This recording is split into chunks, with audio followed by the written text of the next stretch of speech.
Jesus Christ, you people suck. Wow. Wolverine on it.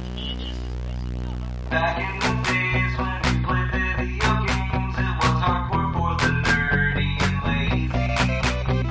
Now things have changed and all our video games are also for the casual and lady. But that's okay, you know the score. We told you a million times before. Playing consoles, not just games, is in the past.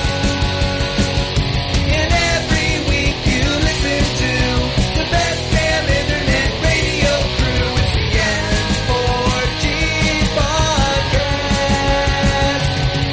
It's the N4G podcast. Alright, it's time for the week. N4G Radio. This is episode 624 for October 26th, 2020. It is spooky week. Halloween. Saturday. Go and get your COVID candy. I'm just gonna buy my kid a bag of candy. That's what we did. Yeah. Put a bag on, put a Charlie Brown bag on his head. Here's your candy. Enjoy it. But on the show this week, we have Anthony. You heard me already. We got Ryan. Blah, blah, blah. I've come to suck your blood. I want it. Drew Keeping said he was going to be here, but last week I started the show by saying he would be here, and then he didn't show up, so I'm not going to disappoint you all again. It is countdown time. I mean, we are literally 2 weeks from tomorrow when the new consoles begin arriving, for normal people. Yeah, for the unwashed Yeah, masses. Or the I know- unwashed few in this case, since there's not really going to be a mass of them. I know that a bunch of cool kids got their PS5s on Friday morning. They're bringing Travis Scott on for. I saw that video of them showing their shoes. I'm like, what the fuck is? Sony is such a weird thing. I don't know if you saw this morning. They're branding their 4K Blu-rays now with PS5 compatible. Oh, just what I want on my nice fucking movies is a fucking PS5 fucking logo. Remember how people were upset about the games for Xbox Series X, or having the Series X compatible big shield thing? Well, I don't think it was so much the shield as the fact that it was a quarter of the fucking box. But it's I do get it. It's ugly. I got it. Right? However, games are moving more digital, and I know that there's people that still hold on physical. I still buy physical when it's cheaper, or better for me in certain cases, but it's usually because of price. When I buy movies, though, I am more doing it for the reason of if I put in the Blu-ray 7 years from now, it's the same movie, which is not the same case with video games. So I'd like to have a fucking PS5 logo on it forever. Yes. Holy shit. Your copy of The Fifth Element will say right on it, compatible PS5. Just. I mean, I get it. It's the first time a PlayStation console has played a 4K Blu-ray, which, when you say that out loud, sounds very fucking crazy. Yeah, and to be fair, how many of us have DVDs in our collections that say explicitly full screen or widescreen on them, which is something that really doesn't exist anymore? Yeah, unfortunately, that was a thing that yeah. My issue is that this is now a platform. I can't play it on anything else. What about those assholes that have the hybrid HD DVD Blu-rays? Oh yeah. Uh-huh. There's red and blue on two different ugly. You probably could have just ended that sentence after HD DVD. Probably. Yeah. I mean, there's some people out there probably. We had this conversation last week. We did. Somebody's got that collection. Time is a flat circle. It really is. And just like an HD DVD. Go get yourself an HD DVD for your Xbox 360. What's funny is those things are probably now more expensive than they were when they came out. No, they are not. you can trip and fall because they're useless. Nobody Well, I wants mean, but a lot of things are useless that people collect. That's not a good excuse. No, but I mean, like they are. Nobody wants them, like, because everything that came out on HD DVD that's worthwhile came out on Blu-ray eventually. It's. I'm sure there's some people, but they already have them. Nobody's going and discovering the HD DVD catalog. I can't even buy one on Amazon. See, that's what's fucked up right there, is when you can't buy one on Amazon. I saw one like a couple weeks ago for like $3. I'm gonna eBay it. I'm gonna eBay it. Can I fucking search? I mean, come on. No, you cannot. Nah, it's such a. I hate searching for shit on eBay. $43.75. $20 with the media remote. Nobody cares about the media. I'm just saying. Anyway, video games. That's what we're talking about. Not HD DVD. Not a dead format. Look at that. Drew's still not here. Anthony, do you want to talk about video games? No, I'd rather throw Drew under the bus for the next 40 minutes. I mean, that's... yeah. I finished Mafia Definitive Edition. That's going to be probably on my top 10 games of the year. Yeah, I want more open world games like that where they clearly have a set story that they're going to put you through that is clearly the focus instead of the open world aspect. They do some neat things. Son of a bitch. God damn it, Drew. Why'd you have to ruin that? I mean, nobody could hear him join. It doesn't record the sound beeps? No, it doesn't. That would be horrible. horrible. I didn't. I thought it did. How would I know? Excuse the hell out of me. Drew's here, I mean, we everybody. spent the first 5 minutes of the podcast throwing you under the bus for not being here yet. Oh, sorry. Work. Yeah, so anyways, Mafia, the open world stuff, there is some missions you can do in the open world segment, but it's a separate option from the story. It does carry over your story progression to the open world, but there's some funny sort of missions, but they feel tacked on. They don't have the same polish as the main storyline. There's no voice acting for the extra missions. They're all given over telephone booths. Bunch of collectibles to find that don't really do anything. It's that type of stuff. But it's neat. I do say, like, it reminds me of The Getaway in terms of, like, they put more emphasis in, like, these characters that they're delivering. And I last time we talked, I said I didn't like the characters that are kind of the tertiary or secondary characters in the game. You don't play as them, but they're always sort of with you throughout the missions. And wow, I grew to love those characters. There is a mission that is done with a different character, though, who can only speak Italian, and your character only speaks English. And it's so reference to The Godfather. It's so well acted. I was laughing the whole time. This game knows how to pace itself. And what's fascinating is that it's mostly the original script, from what I could tell. They did edit some things, but for the most part, it's just acted by new actors. And wow. The Don is a character in Mafia 3 as well. He's a police chief, I believe. But he was Gomez Addams on the 90s version of the Addams Family. I knew I recognized him from somewhere, and that ended up being it. My review for Disc Room is up. That's a good game. I'd recommend you play the demo, but I was wrong and wrote that in my review. It's a survive the room when they just keep shooting discs at you, and each disc, which is a saw blade basically, acts differently. They all have different properties.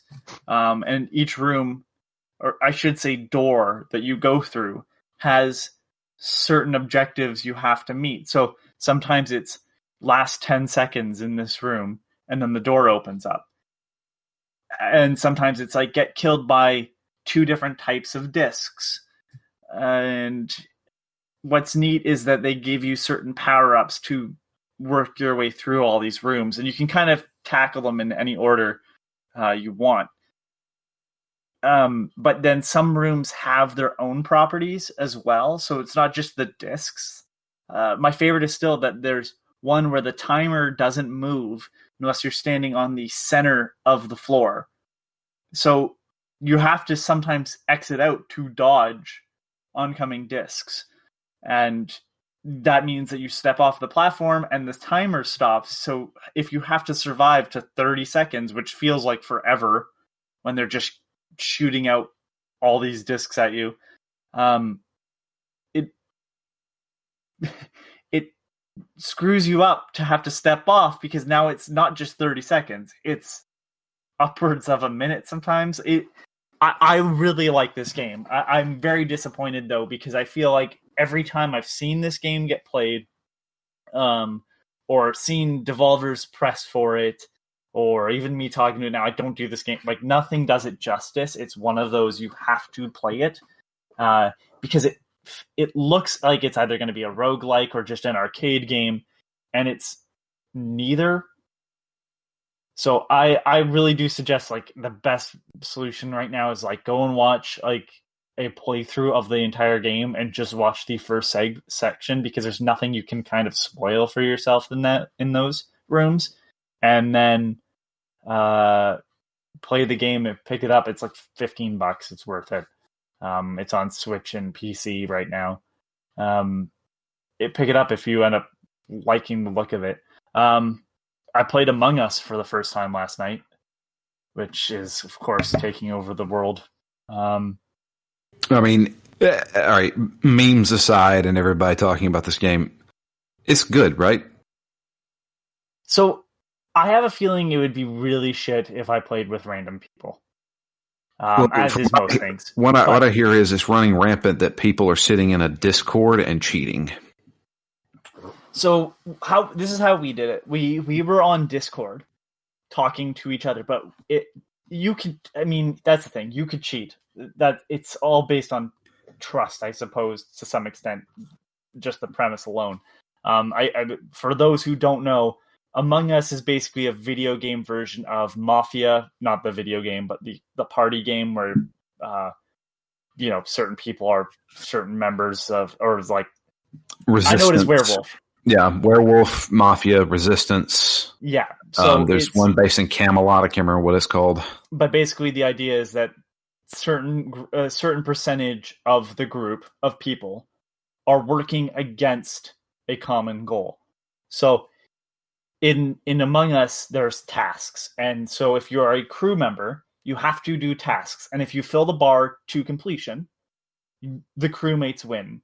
There's going to always be more crewmates at the beginning than there are imposters, of course. Because if there was equal amounts, all the imposters would just gang up and choose different targets. So we were playing in a group of 10 at the most, and we had 2 imposters. And so what happens is everybody goes off in different directions. We played in 2. There's 3 maps, and we played in 2 of them.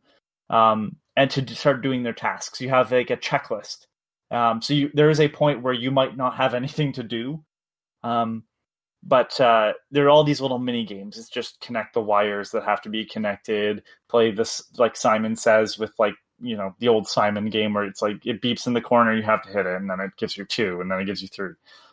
There's a one where you have to count in order, move a ship from one end to the other. They're very basic tasks, but some are more involved than others, and they leave you vulnerable for the imposter to kill you. And the idea is that the imposters win when the imposters outnumber the crewmates. So because it's just assumed that it's an automatic win. I think it's if you have 1-on-1, the game is over. So if you have 2-on-1, the game is over. But that's only if there's, again, more imposters than there are crewmates. So we were playing in Discord, but we would mute ourselves. And when discussion time came up, that's everybody who wasn't dead got to unmute and talk. It's a fascinating game. It's definitely something that I think works in the pandemic. I can totally see how this didn't hit when it released 2 years ago, as big as it is now. But goddamn, it's a lot of fun. Again, I can't imagine playing with randoms. Even though I didn't know everybody I was playing with yesterday, I only knew one other person. It was a lot of fun trying to figure out and vetting people. And, I saw this person here, so it can't be them, but it could be them. And then, trying to deflect. And I was getting into an argument because, which I know, surprise, where they were like, well, 50-50 says it's either you or him. And we shot him out last turn, so if we shoot you out too, that means we definitely got an imposter. I'm like, but I'm telling you right now, that doesn't make any sense because that's not how probability works. So it's fascinating. It's something that I think a lot of people will enjoy. What's interesting is we had people playing on mobile phones. I didn't know that was an option. But it's actually bigger there. Well, I knew you could play on phones. I didn't realize you could play cross-play, basically, as well. So that's fantastic. I do think that if you can get a group, I think 6 is basically the minimum to play. And if you're playing with 6, you have 1 imposter. You can set the difference, but I got 2 is too easy for the imposters to win. But if you can get 6 people, I suggest playing this. It's super fun. I really enjoyed it. We played for 4 hours straight. So that's, I don't know how many rounds. So that was that. And then Ken, you sent me the code for Pumpkin Jack, which I'll be reviewing. Now, I have not played Medieval before. I've seen Medieval. Some people are saying this is a Medieval ripoff, so I can't speak to that. I can say, however, rip off with good controls. I can say this game does play really well. I think the platforming's great. The humor's pretty good. You are I can't remember the name. You're a trickster Jack. Basically, what ends up happening is your soul gets put into a pumpkin by the devil, who sends you up to fight this wizard that the humans are using to fight against the devil. So basically, you're working for the bad guy. And you have a crow that is scared of everything that you're basically holding hostage to work for you. And there's a lot of unlockables, there's a lot of collectibles, I should say, throughout the level, but it is linear. And there seems to be only 6 levels. Well, let's put this into perspective. This was made by one dude. Fuck off. Yep. It's really good. That's fascinating. That I was gonna say, this is a really good game. I didn't know it was played by one dude. Yep. If you watch the opening credits, it's he comes on and he thanks 3 or 4 people, but he is the main dude that did everything. I think. Give me a second. I just want to know what the price is on this. It's $29.99 and There's $24 on sale, I think, right now. Yeah. So I do recommend this game. I think this is a really fantastic game. I haven't played a ton of it, so maybe don't jump on it right away. But so far, it's really strong. I was expecting a collectathon when I saw the screenshots, and I guess to some extent there is some elements because it's linear, but it does open up. But it's not like Banjo-Kazooie or whatever. It is very linear. And I was just surprised that the writing is as good as it is. The animations and everything. I thought this was an indie team. To know that this is one person is really crazy. But yeah, I started that up today. And I blew through the first level and started the second. Like I said, though, it does seem to be pretty short. But, $30, think you can spend $30 in worse ways. So I do suggest looking into it. I've only ever seen positive stuff about it too, so it seems to be a pretty common consensus that this is really good. And that's it for me. All right. Well, Drew, since you're here now, do you want to talk about any games you've been playing? Don't really have much to talk about. Well, I gave you 2 for review. I know. Can I talk about those? Those games have been out for a while. Oh, good. No, that's the story of my life. No, I think both of them came out last week. Yeah, I know. So actually, yeah. Ken, I don't know if you talked about this past couple weeks. I know you have been playing it. 9 Monkeys of Shaolin. Yeah, that game is a lot better than I thought it was going to be. It's a solid beat 'em up right there. Yeah, it's got like some like really intricate combat. The only thing that throws me off is like the main attack button is not the X button, and that throws me off. Nope. So yeah, the only thing that I really had to say that's bad about this game is there are platforming sections. Oh, I don't think I've seen those. Yeah, it gets a little later on in the game, but it's not really jumping because you don't jump in this game. You have a dodge, and it depends on what you have equipped. So I have this thing equipped where I just do like a Akuma, like quick teleport dash thing. If you know what I mean when I say that. When he does like the reverse moonwalk. Yeah. And like there are times where you have to, you'll fall into a pit. Granted, you don't take damage if you fall into a pit. You don't have to start the level. It's not a game over or anything like that. You don't lose a life or anything like that. But you just restart from where you fell off at, like Zelda does. But man, there was a couple of parts where I was just like, I can't make this. Like I keep falling into this pit. And that was kind of annoying. But no, that's a solid beat 'em up. There is multiplayer. I believe both online and offline. I have not tried the multiplayer yet. And you can turn friendly fire on or off, from what I understand. Why would you ever want it on? I know.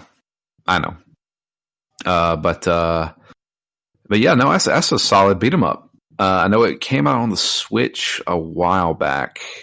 Sorry, which game is this? 9 Monkeys of Shaolin.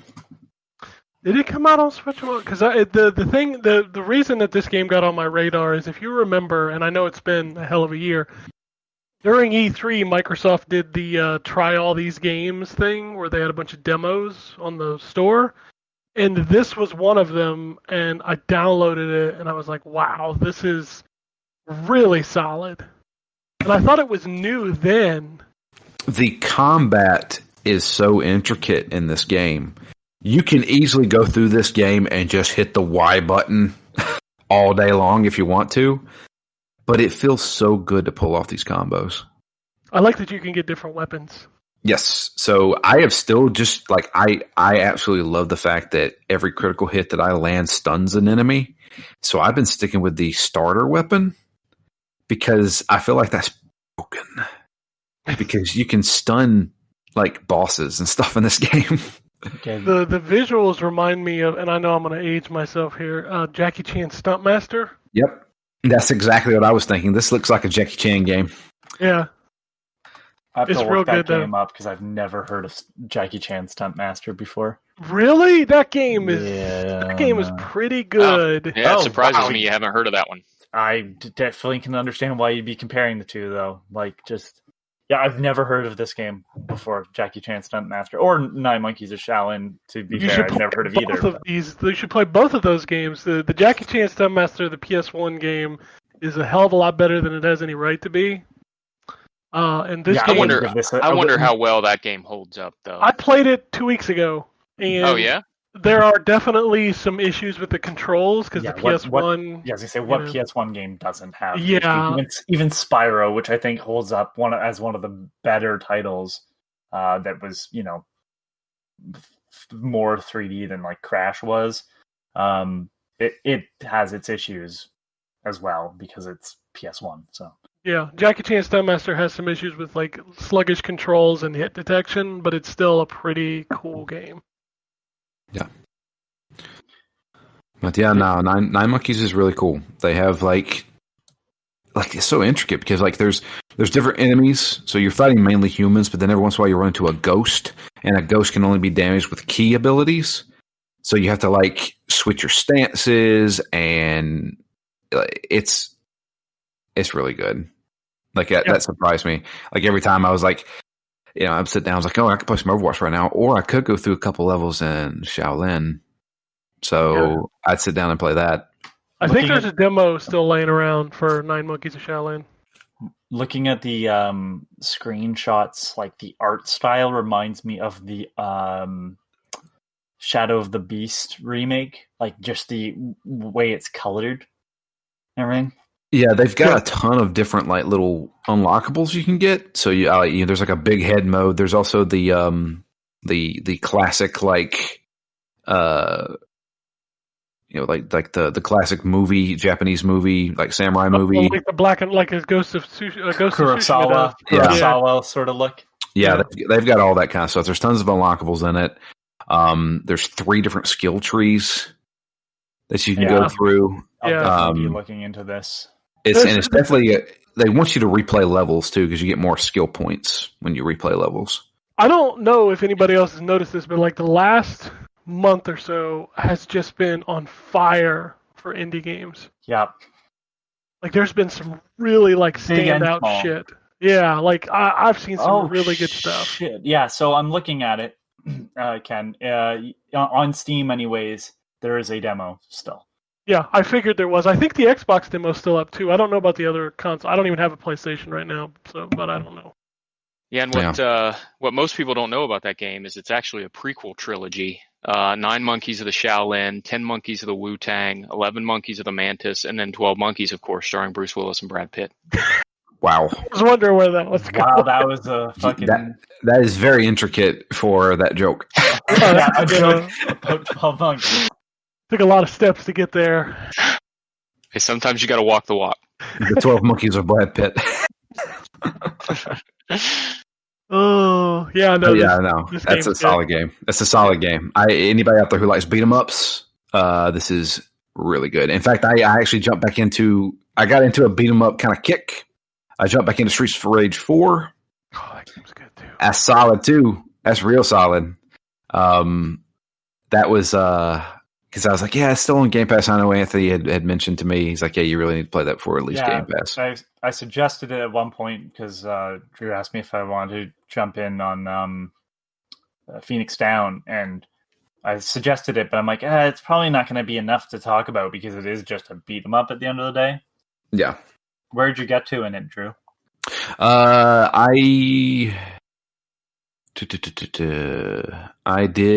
beat the Commissioner, and I think I'm on the 4th level. You know what's funny? Like people ask how Game Pass makes money, and I'm like, when Streets of Rage leaves Game Pass, I'm fucking buying it. I own it on disc just because. Well, I mean, I own it on PC, which is where I reviewed it. But I bought the PS4 version on disc just because it's one of those games where it's like whatever's on here will hold up because that was printed way after the game came out. Yeah, this will be the 3rd or 4th game I've done this with. So the first one was NBA 2K20. I was playing a season and off of Game Pass, and it said, this is leaving Game Pass. And since I had the service, I had a discount, and it was on sale, so I got it for like $5, so I just bought it. And then that happened with Gato Roboto. That was leaving Game Pass, and I was like, well, I've already beat this on Switch, but I want to play through it again on Xbox, so I bought that.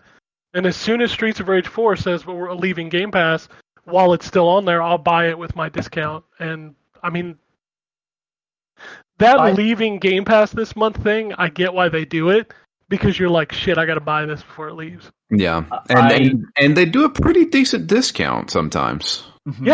Yeah. The game will usually go on sale the week it's leaving, and plus you get the 10% discount. So hell yeah, that's how Game Pass makes its money. That and DLC. Yeah, and I have to say, like when it comes to Streets of Rage 4, it is still probably my favorite game of the year. It's a pretty good video game. I have.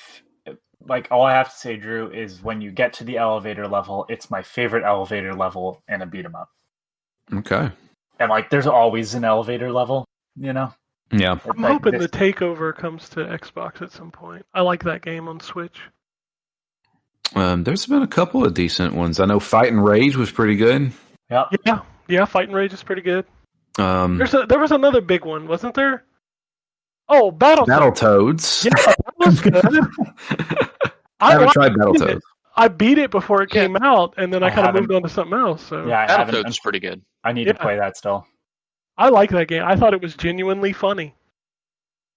Well, that's because we have, no, they're all lowbrow. I don't know. People were attacking that game for the humor being bad. I'm like, what do you want from fucking? It's Battletoads. Yeah, Dude, that too. I thought They're the making, humor was from my hilarious. understanding, they make fun of themselves for being goddamn Battletoads. Yeah, They constantly. do. Yeah. I don't know. I laughed out loud at least once, and I chuckled quite a few times while I was playing that game. 2 laughs and a chuckle, everybody. I mean, I don't laugh out loud at much. Like, motherfucker, I watched Delirious when I was like 11. Good. Ruined you. Just everything was a constant. Yeah. It can never match up to Delirious. I don't know. I grew up in the highlight. I watched Chappelle Show when it was airing. Okay. As did I. Yeah. Most of the kids listening had to watch that shit on rerun, and it's like I watched that shit when it was live. Yep. And holy God, what a movement that show was. God. Speaking of which, you should check out the David Letterman Netflix. He did Dave Chappelle. Oh, My Next Guest. Yep. I need to watch that Mark Twain thing too. I haven't watched that. The honors that he was done. Mm-hmm. It's on Netflix. I've watched all 3 of his stand-up specials twice that are on Netflix, the new ones. Yeah. They're really fucking fun. They're real good. God damn, that dude's funny. Yeah, so I would highly suggest, if you like Streets of Rage 4, you should try out 9 Monkeys of Shaolin. Yeah. It's solid. It really is. Also playing for review, Raji? Yeah, Raji. What's Raji? the subtitle? Ancient? I don't remember what it is. So you're asking me? I don't know. I have no idea. Game's pretty good though. The game's solid. Raji, an ancient epic. An ancient There you epic. It's solid. Very acrobatic. That game is. Obviously, you play as like a street performer trying to get her little brother from these demons. That game can get difficult, though. I haven't played much outside the demo. So Okay. I was thinking I had lost connection or something. I was like, it was real quiet. I got through all the tutorial, like where you can spin around the poles and climb up the poles and do like these crazy acrobatic like attack moves and stuff. Like it reminds me of a melee focused. Remember those Tomb Raider games they did, The Legend of Osiris, I think it was called. Yeah, the Temple of Osiris. Yeah. It reminds me no. of. Is that not it? Temple of Osiris is a DLC for Destiny. Guardian of Light is one of them. Yes. Yeah. I don't remember the name of the other, but it reminds me of that. It's like the isometric, but it's full control, but you don't really have like I mean, you do have the spear throw at least early on, but it's mostly melee. You Temple get of Osiris was the Temple of Osiris. Isn't that what I said first? I'm pretty sure. I don't remember. The Curse of Osiris was the name of the DLC for Destiny. Osiris gets around. Okay. Yes. So, you do actually get a full-on. You get a bow and arrow later on in the game, Oh, that's cool. and and there's certain enemies who you're better to fight far away from. They start introducing more enemies, different types. That game, you can get overwhelmed real easy in that game. It's definitely going from 9 monkeys to this is like, I turned on the Dark Souls meter. Raji is can get difficult at times. Although I didn't have any trouble with the first boss fight. I was like, well, this boss was kind of a pushover. That's how False they get you and hooked, secure, and then they yeah. beat the shit out of you the next level. Well, that's the thing is like throughout the regular levels, you're getting overwhelmed by just tons of enemies. A boss is just one big guy, so I can easily dodge that guy.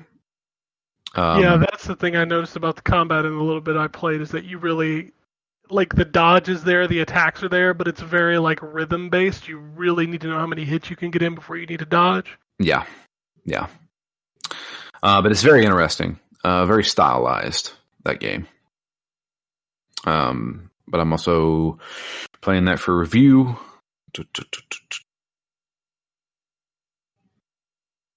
I looked Raji up just to see, because I know it's based off of like Indian mythology. mythology. I mean, they hardcore push the Indian mythology. I mean, there's tons of dialogue.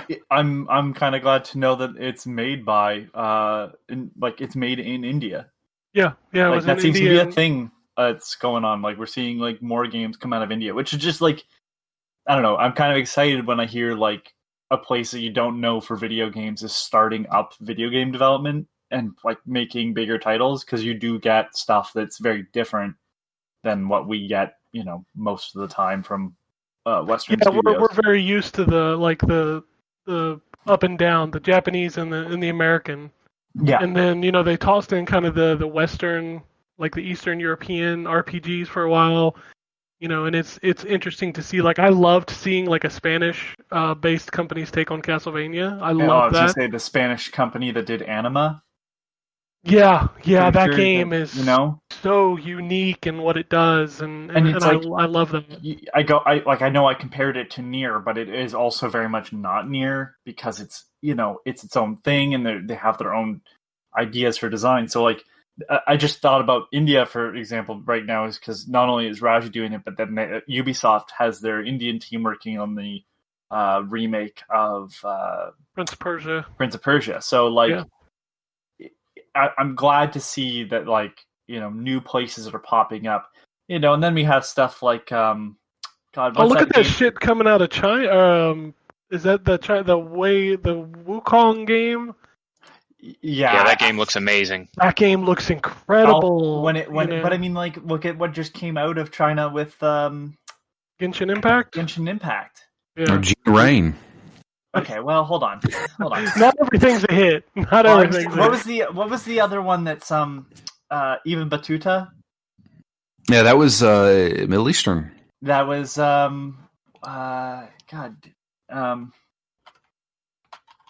wasn't Gene Rain? Was Gene Rain China or was it Korea? I don't remember. China.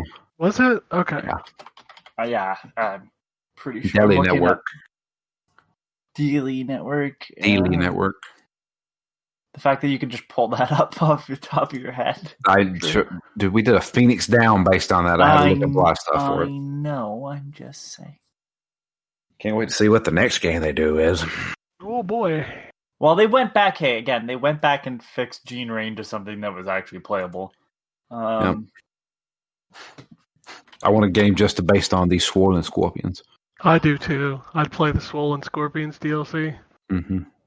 Attack of the Swollen Scorpions. I love how that game changed, and it has nothing to do with the fucking batshit crazy story that the original. No, they deleted everything.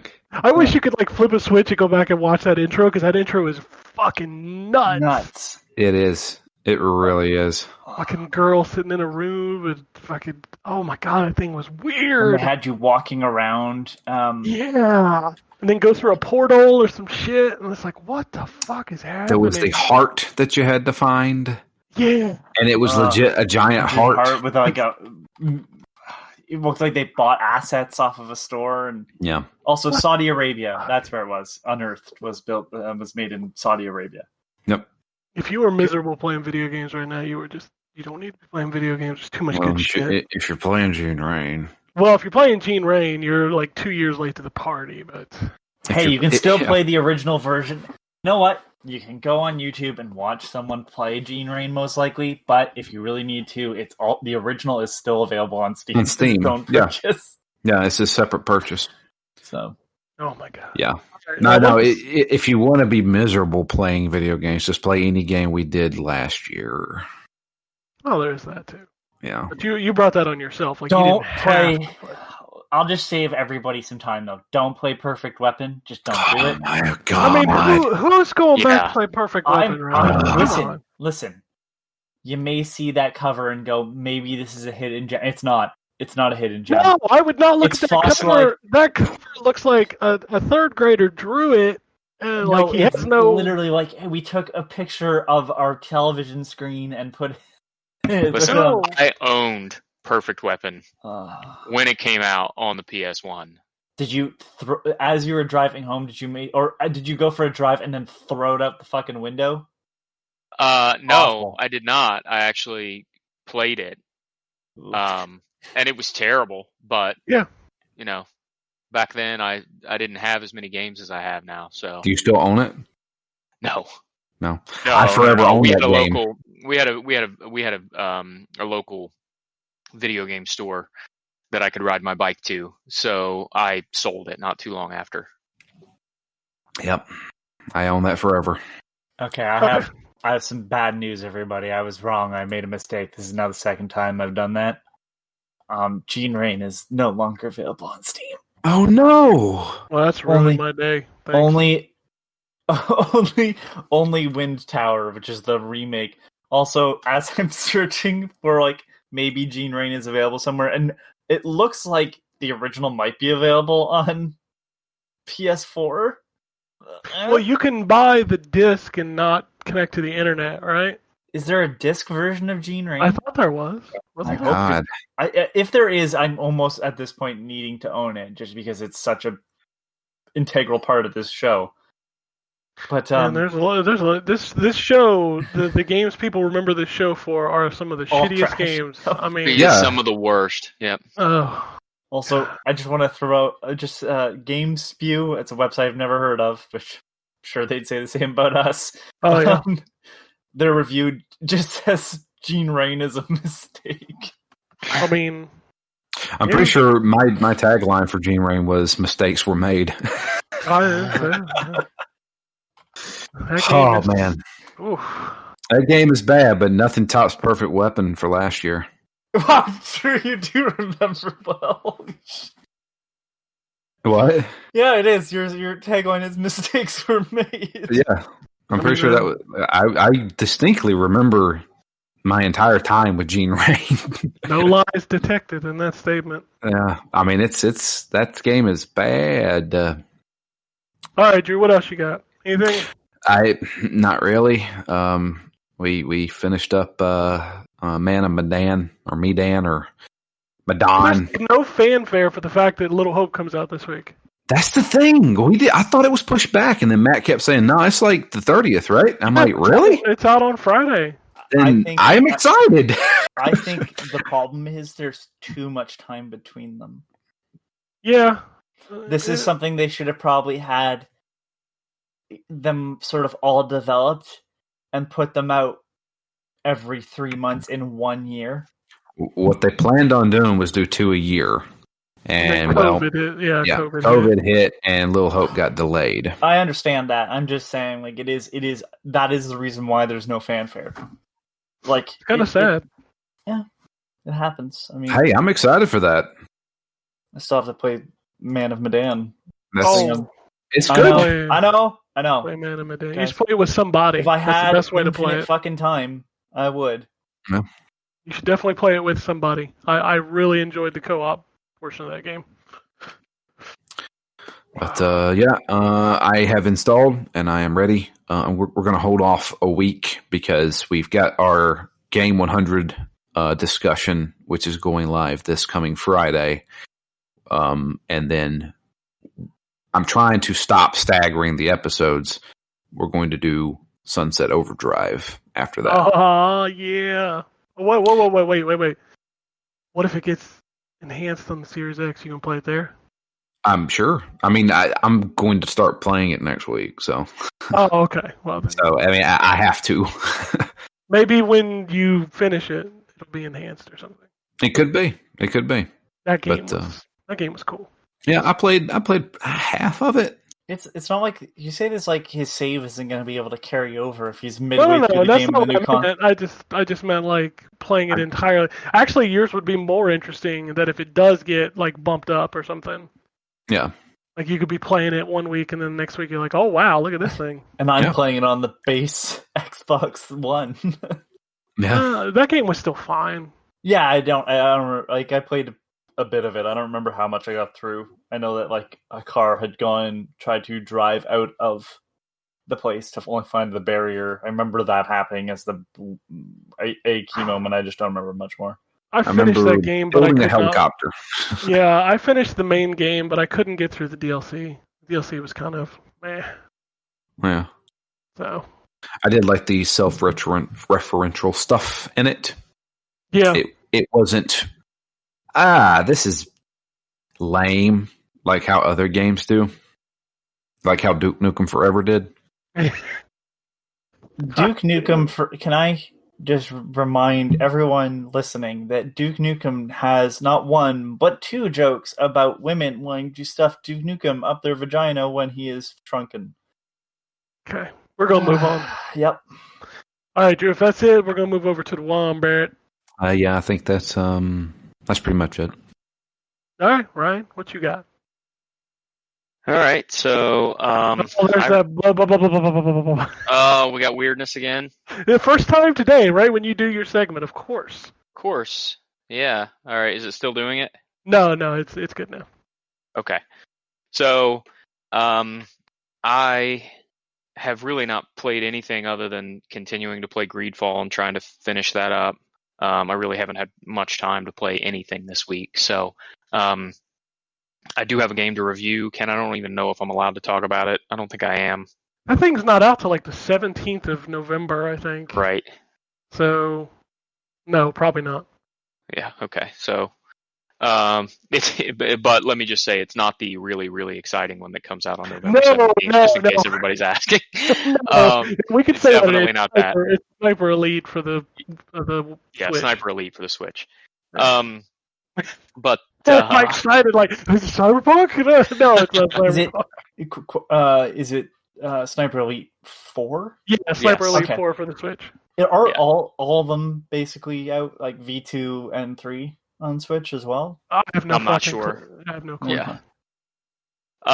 But other than that, I really haven't played much. I have watched my son play a lot this week of Fortnite with the new update. Since John's not here, I'll talk about the coolness of the new update. So it's so Midas, who was a character in the last season, is now back with a shadow army. And so there's the new twist is that when you die, you, regardless of what team you were on, so if you were playing duos, let's say, with another player, when you die, you actually turn into a shadow creature, and so you're on the shadow creatures team now, regardless of who you were paired with before. And when you're a shadow creature, you can't use weapons anymore, but you get some cool powers, like you can dash through walls, and you like scratch and claw at people to kill them. So you can kill regular players to try and turn them into shadow people to join the shadow people team. And you can, instead of being able to pick up weapons, you can basically absorb them to get health back. So it's a pretty cool twist to a game that continues to evolve, which, I got to hand it to those guys. As much money as that game has made and as popular as it is, they do continue to find ways to make it new and interesting. In addition, I've, the hot game, which seems, I never would have expected this to become the hot game, but the hot game among my son's friend group right now is the Naruto Shinobi Strikers game. Okay. Yeah, that one's become the hot ticket right now among my son and his group of friends. They play it every day for hours, and they absolutely love that game. So, of all the Game Pass games that I would have expected to catch on with a group of 10-year-olds who don't watch anime, that is not the one I expected. But it's multiplayer, and you can upgrade and get new powers and stuff. So it's got some Fortnite qualities that I think have drawn them in a little. Other than that, I played, a little bit of Overcooked 2, just with the family. I am not an Overcooked person. That game stresses me out. It's good, but it stresses me out. I can't play it. Yeah, I totally understand that. It's one of those things where if it's going smoothly, it's great, and the moment it starts to fall apart, I'm just done with it. Yeah. And then I'm trying to think we played some Gang Beasts yesterday, and that's really it for me from a video game standpoint. I really haven't had as much of an opportunity to play games this week as I probably would have liked. Yeah, I hear that. So that's it. All right. I'll wrap this up. I'll go through the ID stuff in a minute, but I did play the Doom Eternal DLC, the Ancient Gods Part 1. Is that soundtrack kicking ass? Everything about this game is kicking ass, including the game kicking my ass. Holy shit. Yeah, I figured it was going to be harder than the main. It makes the main game look like a fucking tour of Disneyland. Oh, God. Damn, Holy that's the reason why I didn't buy it, because I was like, I just can't see myself enjoying this just purely based off of difficulty. And I know whenever I suck at video games, I found that game chaotically difficult. It is. It's just like what Ryan was talking about with Overcooked. Like, there are so many things for you to manage in Doom Eternal, like between getting the armor with the flamethrower or killing dudes with the glory kills to get health and chainsawing them for ammo and like doing all of that while also jumping and dashing and platforming and landing your headshots or your weak spot shots. And dude, you just like as soon as you get overwhelmed and then you just get fucking wrecked. Like this DLC is so hard. It's so hard. So it's probably going to take me some time to get back, because I hadn't played Doom Eternal since I finished it, which I know 2020 feels longer than it is, but it did come out this year. It came out in March, right? Yeah, so that's 7 months ago, and I hadn't played it probably since April. It was almost, I think that was like right as everything was shutting down for COVID, basically, over here. Yeah, and like not playing it that long, jumping right back into probably the hardest DLC level. I mean, it's awesome, but man, is it kicking my ass. I bought a couple games that were like $1 on the Xbox because they look neat. But I want to talk about one of them because I was really shocked at how cool it is. It's called Splasher. And I'd never heard of this game. I'd never seen this game. If you took the idea of Splatoon and mixed it with a little bit of Portal, this game is a 2D version of that. And I think it's really kind of fucking rad. You basically get these different colored paints that you can splatter on walls, and the puzzles are based on the paint being on the wall. Some of it makes you stick to it, some of it makes you bounce, which is where the Portal stuff comes in. And you're literally running through like this really intricate, really well-controlling 2D platformer where there's a lot of mostly like jump and platform and dodging through saw blade kind of gameplay and mixing it with, the paint being there and then like water washing the paint away. And then in each level there's like a certain amount of dudes that you got to collect. And it's just really good, especially for the fact that I paid like $1.50 for it. Yeah, I'm paying like $4 Canadian for it right now. Yeah, that game, I don't know how that game came out, and I never even heard of it. Yeah, I've never. That game is cool. Did you see who made it? No, I have no idea who made it. It's give me a second. I'm just pulling it up again because when I have the screen in front of me, it kind of ruins the ability to read. Romain Claude, I don't know how to pronounce it in French, but game designer and level designer for Rayman Origins and Rayman Legends. So if the platform is good, it makes sense. There you go. That makes perfect sense because it feels like those Rayman Legends games where you're like running really fast through the platforming. and you get kind of like a flow to it.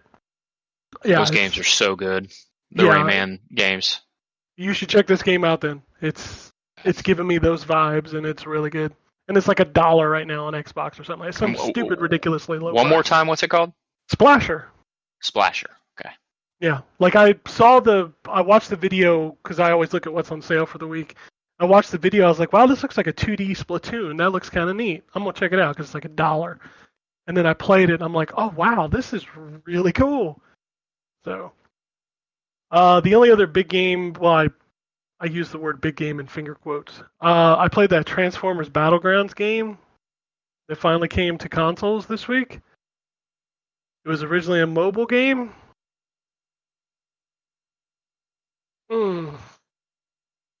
It's not very good. It is it's one of those games that'll hook you if you watch it, because if you're a Transformers fan, it uses all of the Generation 1 style art. So Optimus Prime looks like he did in the cartoon.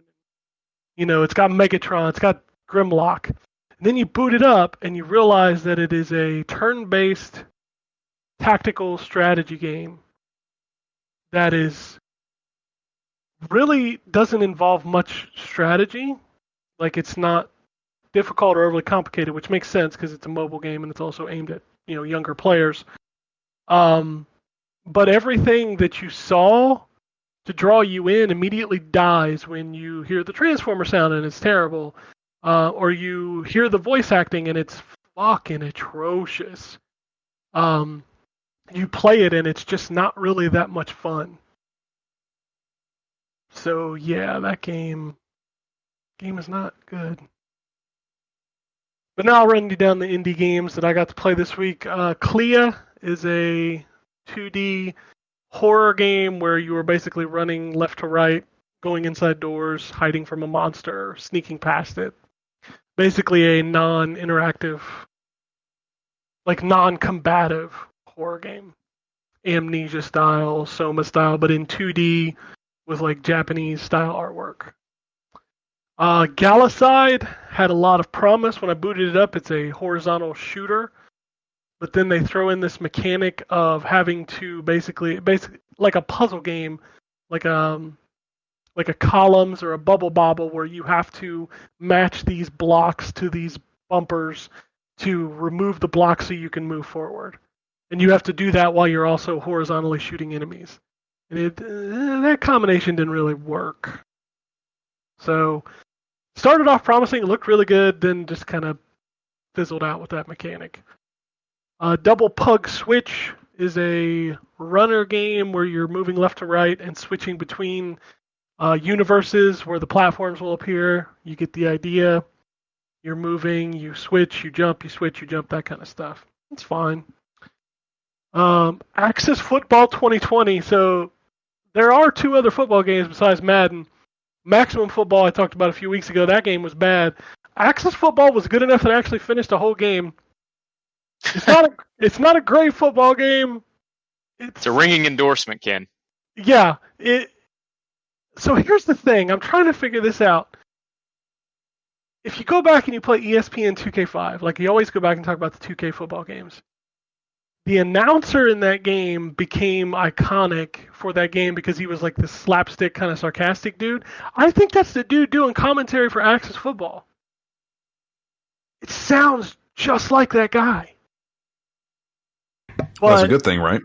It is, except that he doesn't do as good a job, obviously, because they don't have the same budget that 2K had to mix it better. But I did finish the game. It's real generic. If it was like $10, I may be like, well, if you don't want to play Madden, this is okay. But it's $30, and it's a little hard to say, okay, it's good. It's better than Maximum Football, in my opinion, but I still don't think it's obviously it's not real teams, it's fake teams. But that's like the best I can say. I played a game called BH Trials, and it's you play as I'm terrible with like heavy machinery equipment. So basically it's like a bulldozer with like the crane arm on the back. Backhoe. Maybe that's That's a backhoe. I got my back. It sounds like a rap song. I got my back hose up in here. Okay. Maybe that's why it's called This room has never been whiter. Hey, hey, Anthony, just wait. Just Oh, wait. Maybe that's why it's called BH Trials. Ha ding, ding, ding. But you don't actually drive it around. You just have to move, you have to move the backhoe arm and the front bulldozer part with like a combination of the analog sticks and the triggers, and you have to use it to complete tasks. I'm sure somebody out there wants to play that. It's just not me. The next game is Rusty Spout Rescue Adventures. If you looked at like the box art for it and read the name, you'd be like, huh, this looks like one of those whimsical platformers. Nah, y'all, this is a Bubble Bobble clone. It's fine. Macrotis, A Mother's Journey is a 2D side-scrolling game from East Asia Soft. Reminds me of like an Oddworld or... What's another one? Like a real... are you talking like Another World / Out of This World or Flashback type of stuff? No, because they're all cinematic it's a platformers. It's a puzzle Like platformer. Lemmings, maybe? No, it's a puzzle platformer. So it's like a 2D. You do jump puzzles, block puzzles. Limbo? Yeah, kinda. But it has an art style to it that like a lot of games have, where it's this real What game is this? Macrotis, Macrotis, A Mother's Journey. It has like this art style that I've seen a lot of in indie games, where you play as like a mouse, and you're running through an underground cave. And like as soon as you saw the artwork, you knew what I was talking about, right? It has like this real, like Secret of Nim kind of art, like drawing. Yeah, big it's good. snails and stuff. Yeah. It's good. It's got some frame rate problems, but I was interested enough to play through like an hour. And the art style kind of a little bit reminds me of Moss. Yes. What was that really weird game on Xbox Live Arcade when it first started? It started with a W. Anybody remember? What was his name? He's like a little mascot dude. Widget? Was it Widget? I don't know. Fuck. Like the infancy of Xbox Live Arcade on Xbox 360, there was like a W game. I think his name was like Widget and the Souls or something. God, why does my brain go to the weirdest shit thinking about games? There's Max. No, Max and the Curse. Not Xbox Wick. One, Xbox 360. It's called Wick. Yeah, well, okay, hold on. It's called Wick and the Fable of Souls. That's the one. Yes, Wick and the Fable of Souls. Reminded me of that. The Ratalaika game. You ready for it? No. In fact, just don't. So you're not gonna guess this one, Anthony. No, hold on. I'm never guessing any of them. All right. Remember Intelligent Cube? Oh yeah. So this game is called Cross Crush. And I know this game actually. you play as an old couple on a highway, and you're supposed to put a block down to destroy cars coming down the highway before they reach the crosswalk. I've seen this one, yeah. Yeah. And you can actually do the block thing like Intelligent Cube, or you can actually just beat the shit out of the car with your cane. That's a weird fucking game, dude. It's a weird fucking game. Sounds like it. All right, you ready for me to eat crow? I played a clicker game for 2 hours on Friday night. Oh, for fuck's Wow. What one?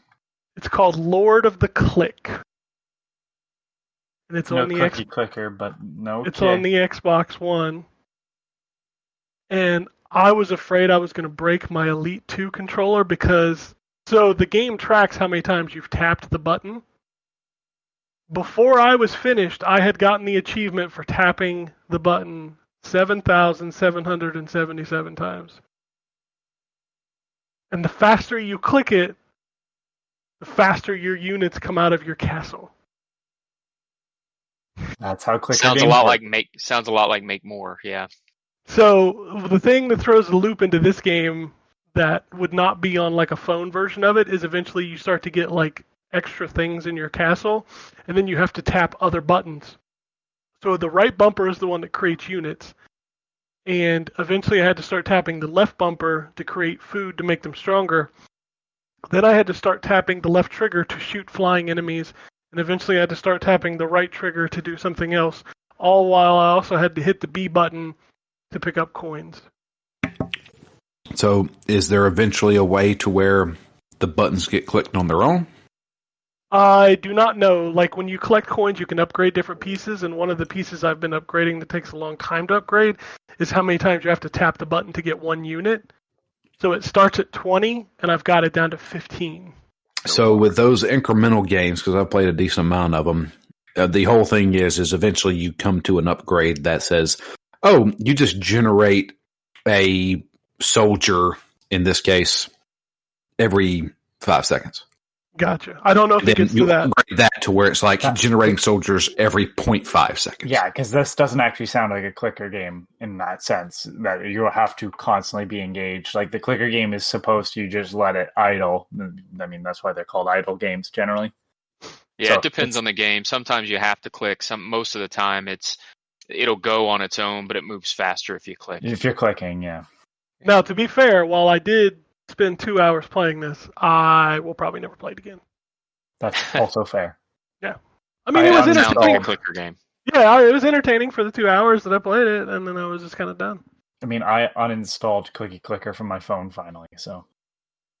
Hyper Brawl Tournament is the next game. That is a futuristic, like, soccer kind of game with robots. It's fine.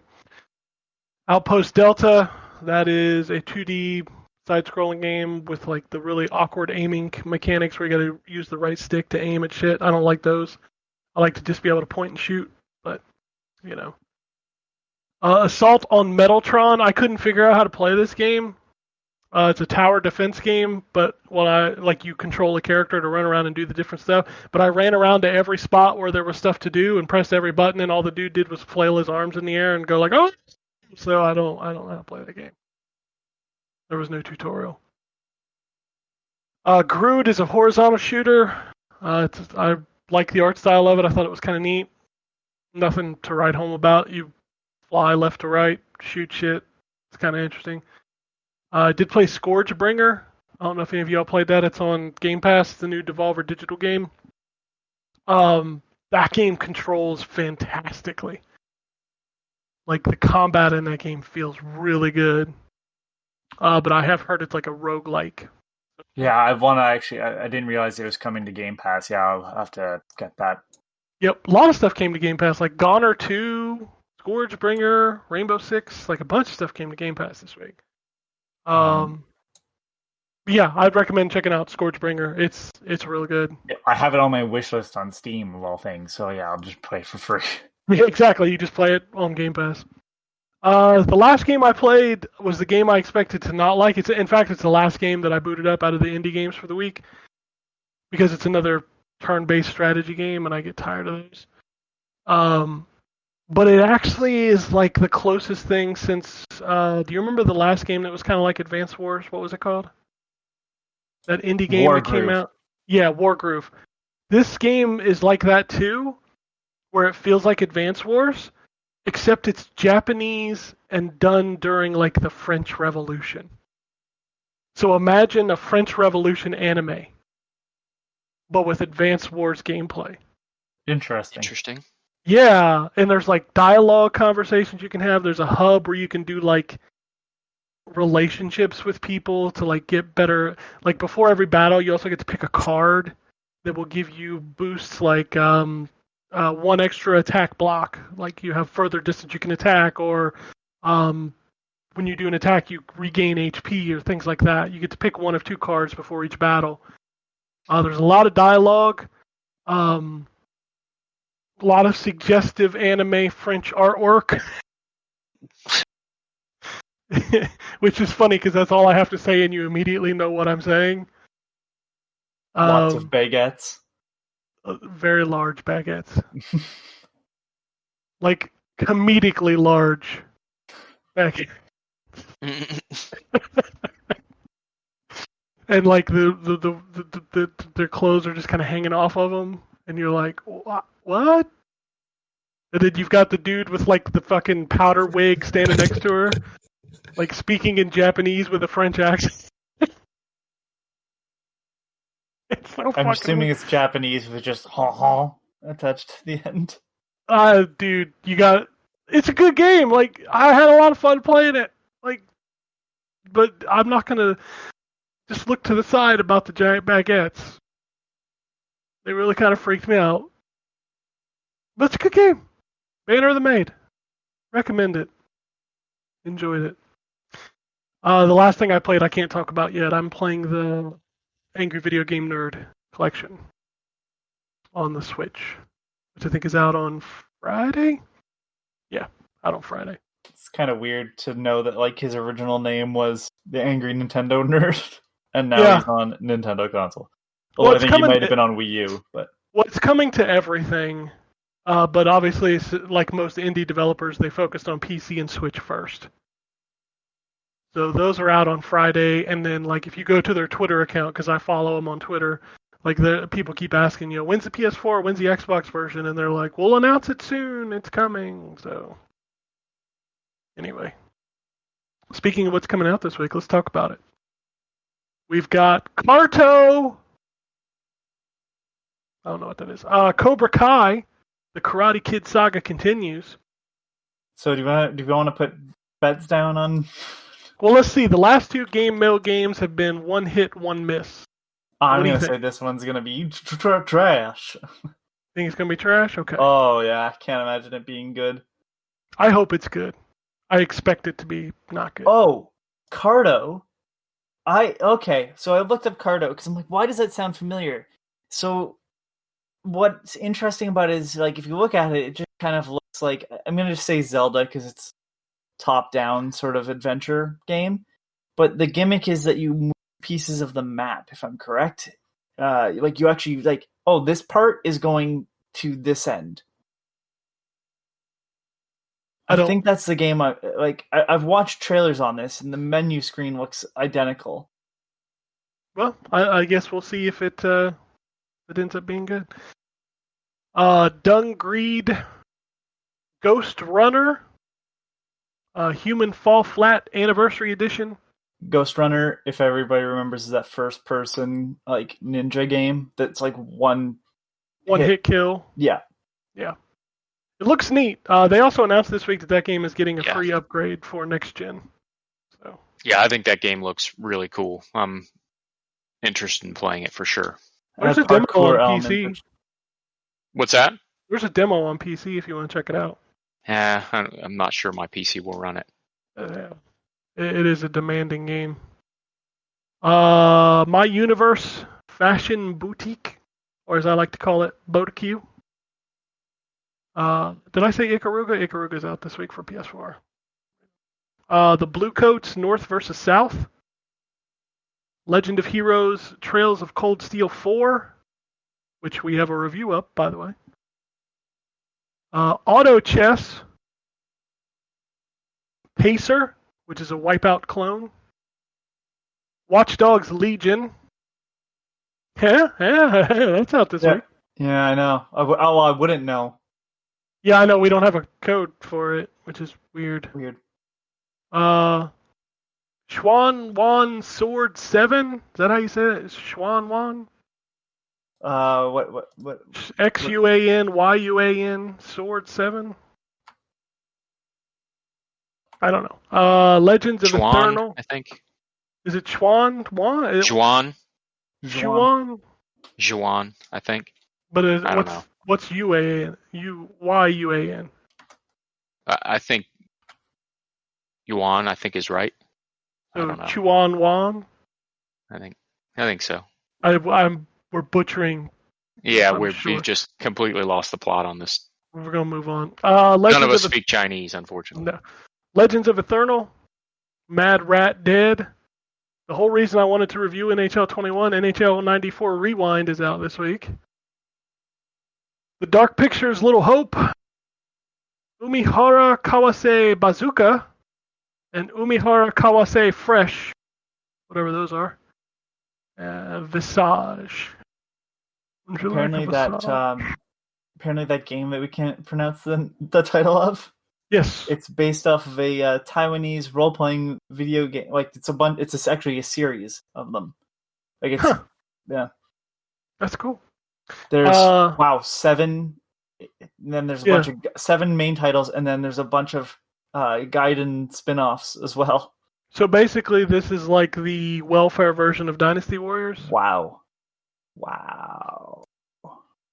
What? I'm asking a But also, question. yes, I don't know. Not to ruin the news, but coming to Game Pass this week, Day of the Tentacle, Full Throttle, and Grim Fandango Remastered. So you can play all 3 of those games on Game Pass this week. Axes, all in capital letters because it's important. Sweet Witches. Sweet Witches. I get the feeling that's an anime game. It might be. I don't know. Anyway, Nintendo Switch. A lot of the same stuff, but also Strife, Veteran Edition, Gnome, More War, Instant Chef Party. Everybody likes an Instant Chef Party. Oddworld Abe's Odyssey, New and Tasty. Gibbous, A Cthulhu Adventure. Here's one I didn't know was coming out this week as well. Oceanhorn 2, Night of the Lost Realm. That's a surprise. I haven't heard anything about that. But it's only coming to Switch this week. Is the Strife game that's coming out for Switch like the first-person shooter from the mid-90s? Yes, it is. Really? Yep. I used to really like that game. It still holds up pretty well. Does it? Well, it's Night Dive Studios that redid it. So it's like in a more modern engine and everything. But I mean, if you like original Doom, it's that still, but with the RPG elements. Yeah, I really like the original Strife. I like that game a lot. Star 99. I go ahead. looked up the pronunciation. It's Shenyuan. Shenyuan? Yeah, would you ever get that from the way it's spelled? No. No. But I Also, don't speak Chinese, so I there's looked that. it up because now I'm like curious because it's a series. It's nothing like Dynasty Warriors. It's an action RPG. It looks pretty fucking cool. Oh, well, there you go. All right, we're getting into the really funny Switch names. This almost replaces PC now, which is kind of funny. We've got hashtag Halloween Super Puzzles Dream. Interesting. This next one, okay, I want to play this game. It's called Barbarian, but it's BEAR. So Barbarian. Nice. So you like a barbarian that's a bear? Is that what that means? I want to play that. Crimson Clover World Explosion. Day Yabatanian. All right, Drew. This one, I bet, is an anime game. Okay. Diamond Girl, An Earnest Education in Love. I think it's actually Ernest, like Ernest Goes to Camp. I'm Hey, down Mark. for that. Hey, Mer.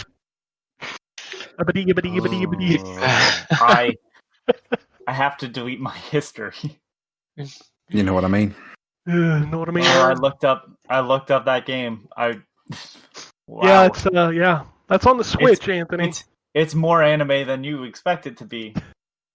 Esports Life Tycoon. I mean, come on, man. How much time in that game is spent grinding yourself when you're not making it? The fucking Nintendo Switch. All right, we're not done yet. We've also got Later Daters Part 2. Based on my experience at esports events, I can say there's probably a lot of time saved in that game not wearing deodorant. That's true. Wow. So, Later Daters Part 2. There's that. Red Rope Don't Fall Behind Plus. Super Puzzle Pack. Puzzle Quest. Wallachia Reign of Dracula. Okay. All right. Dracula? Sorry, I had to sneeze. Bless you. Wallachia. Wallachia. Reign of Dracula. There you go. Yuppie Psycho Executive Edition. That's, Jay recommended that. What the fuck is even happening right now? Is that one of those what they call No, them? it's a horror game that's like top down. it's I own it. I've been meaning to play it. It got it in the Humble Bundle. But Maybe Jay recommended it. Maybe a better name. Yeah. Also, Wallachia looks like original Castlevania. Like Huh. it looks really good. Can't say it plays well, but it's got 4.4 stars on. Like, let me just see. I'm opening up Steam. It's $10. I swear there's a code for that game for the Switch sitting in my inbox. Yeah, it's got very positive reviews on Steam, and wow, that is just straight up original Castlevania. Well, anybody with a Switch want a code for something? That's I don't know. God damn, that looks really good. See, this is why you need a Switch, Anthony, because then you could just get all these codes that show up in my fucking inbox. Good news for you also, Barbarian. It's not just one bear; it's multiple bears that are barbarians.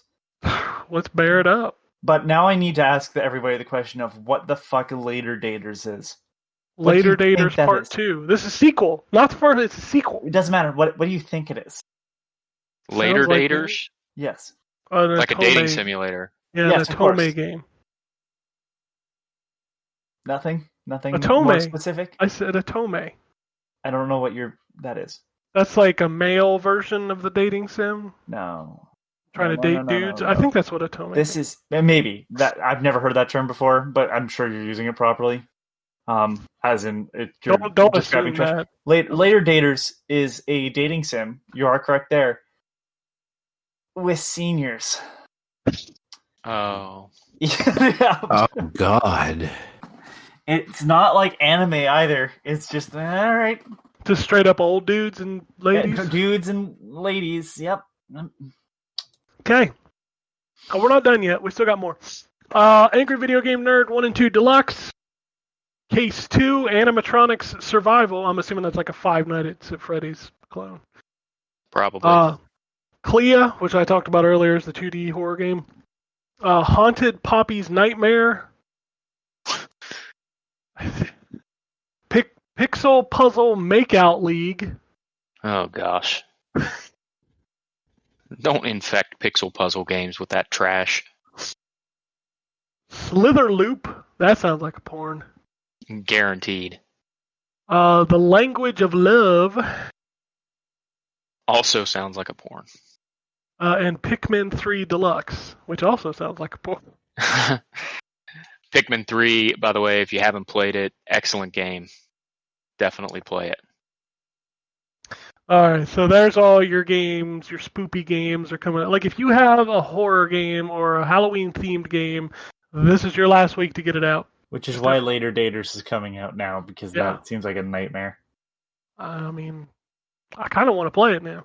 I don't. Like, is there like a meter? No, I'm not gonna make that joke. There's some meat in there, all right. About holding your... some very aged meat. Oh. That was not the joke I was gonna make, but I felt like I was gonna make that one. Ken slipping in a beef jerky joke in the middle of this whole thing.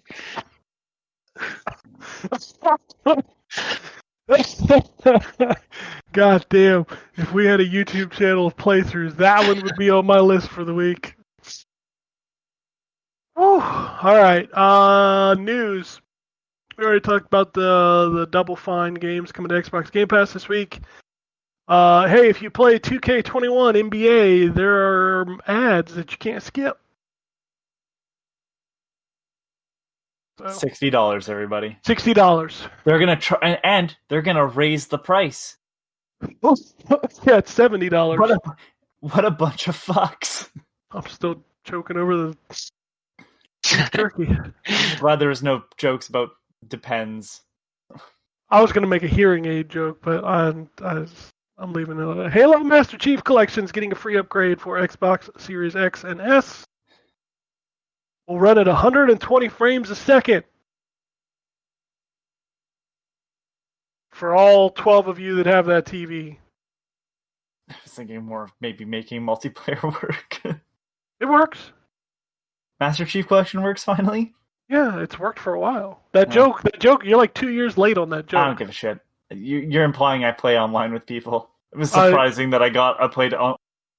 You know, the only reason I stopped making the Drive Club joke is because they stopped making Drive Club.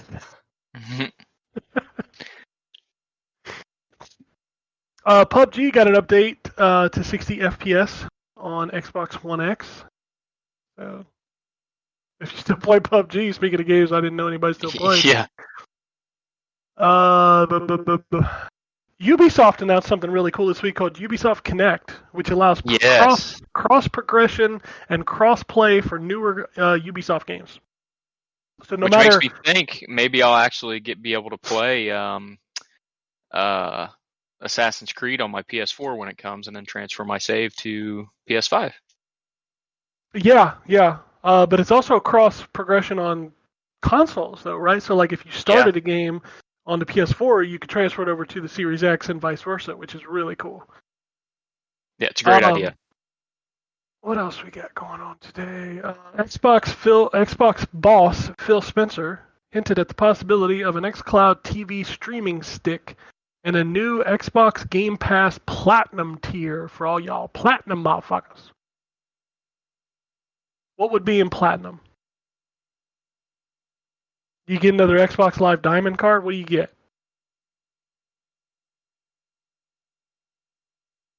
Cool. That's what I like to hear. I have no idea what they could offer. What'd you say that one more time? Xbox Game Pass Platinum. There's a rumor of a new tier. What would you get? Oh, I don't know. I mean, Game Pass already got PC.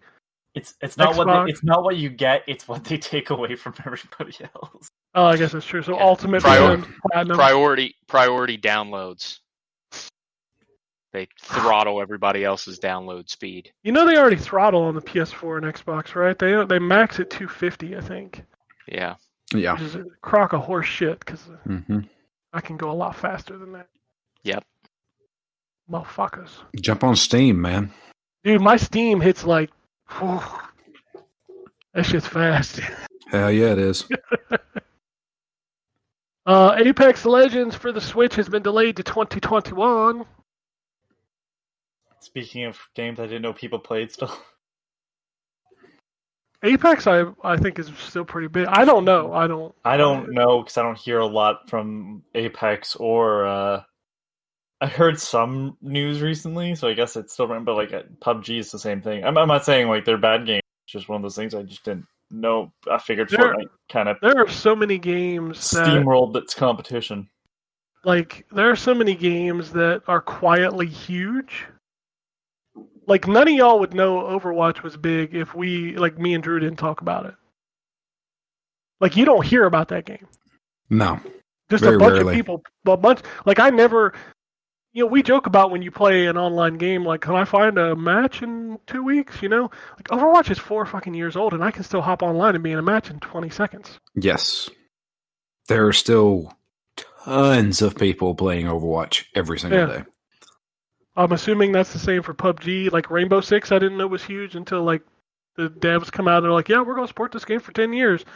Like, holy shit, people still playing the shit out of this game. Oh yeah, people like Rainbow Six. I still see tons of videos of people playing Rainbow Six. I question how many people are still playing For Honor because they still support that. So a lot, apparently.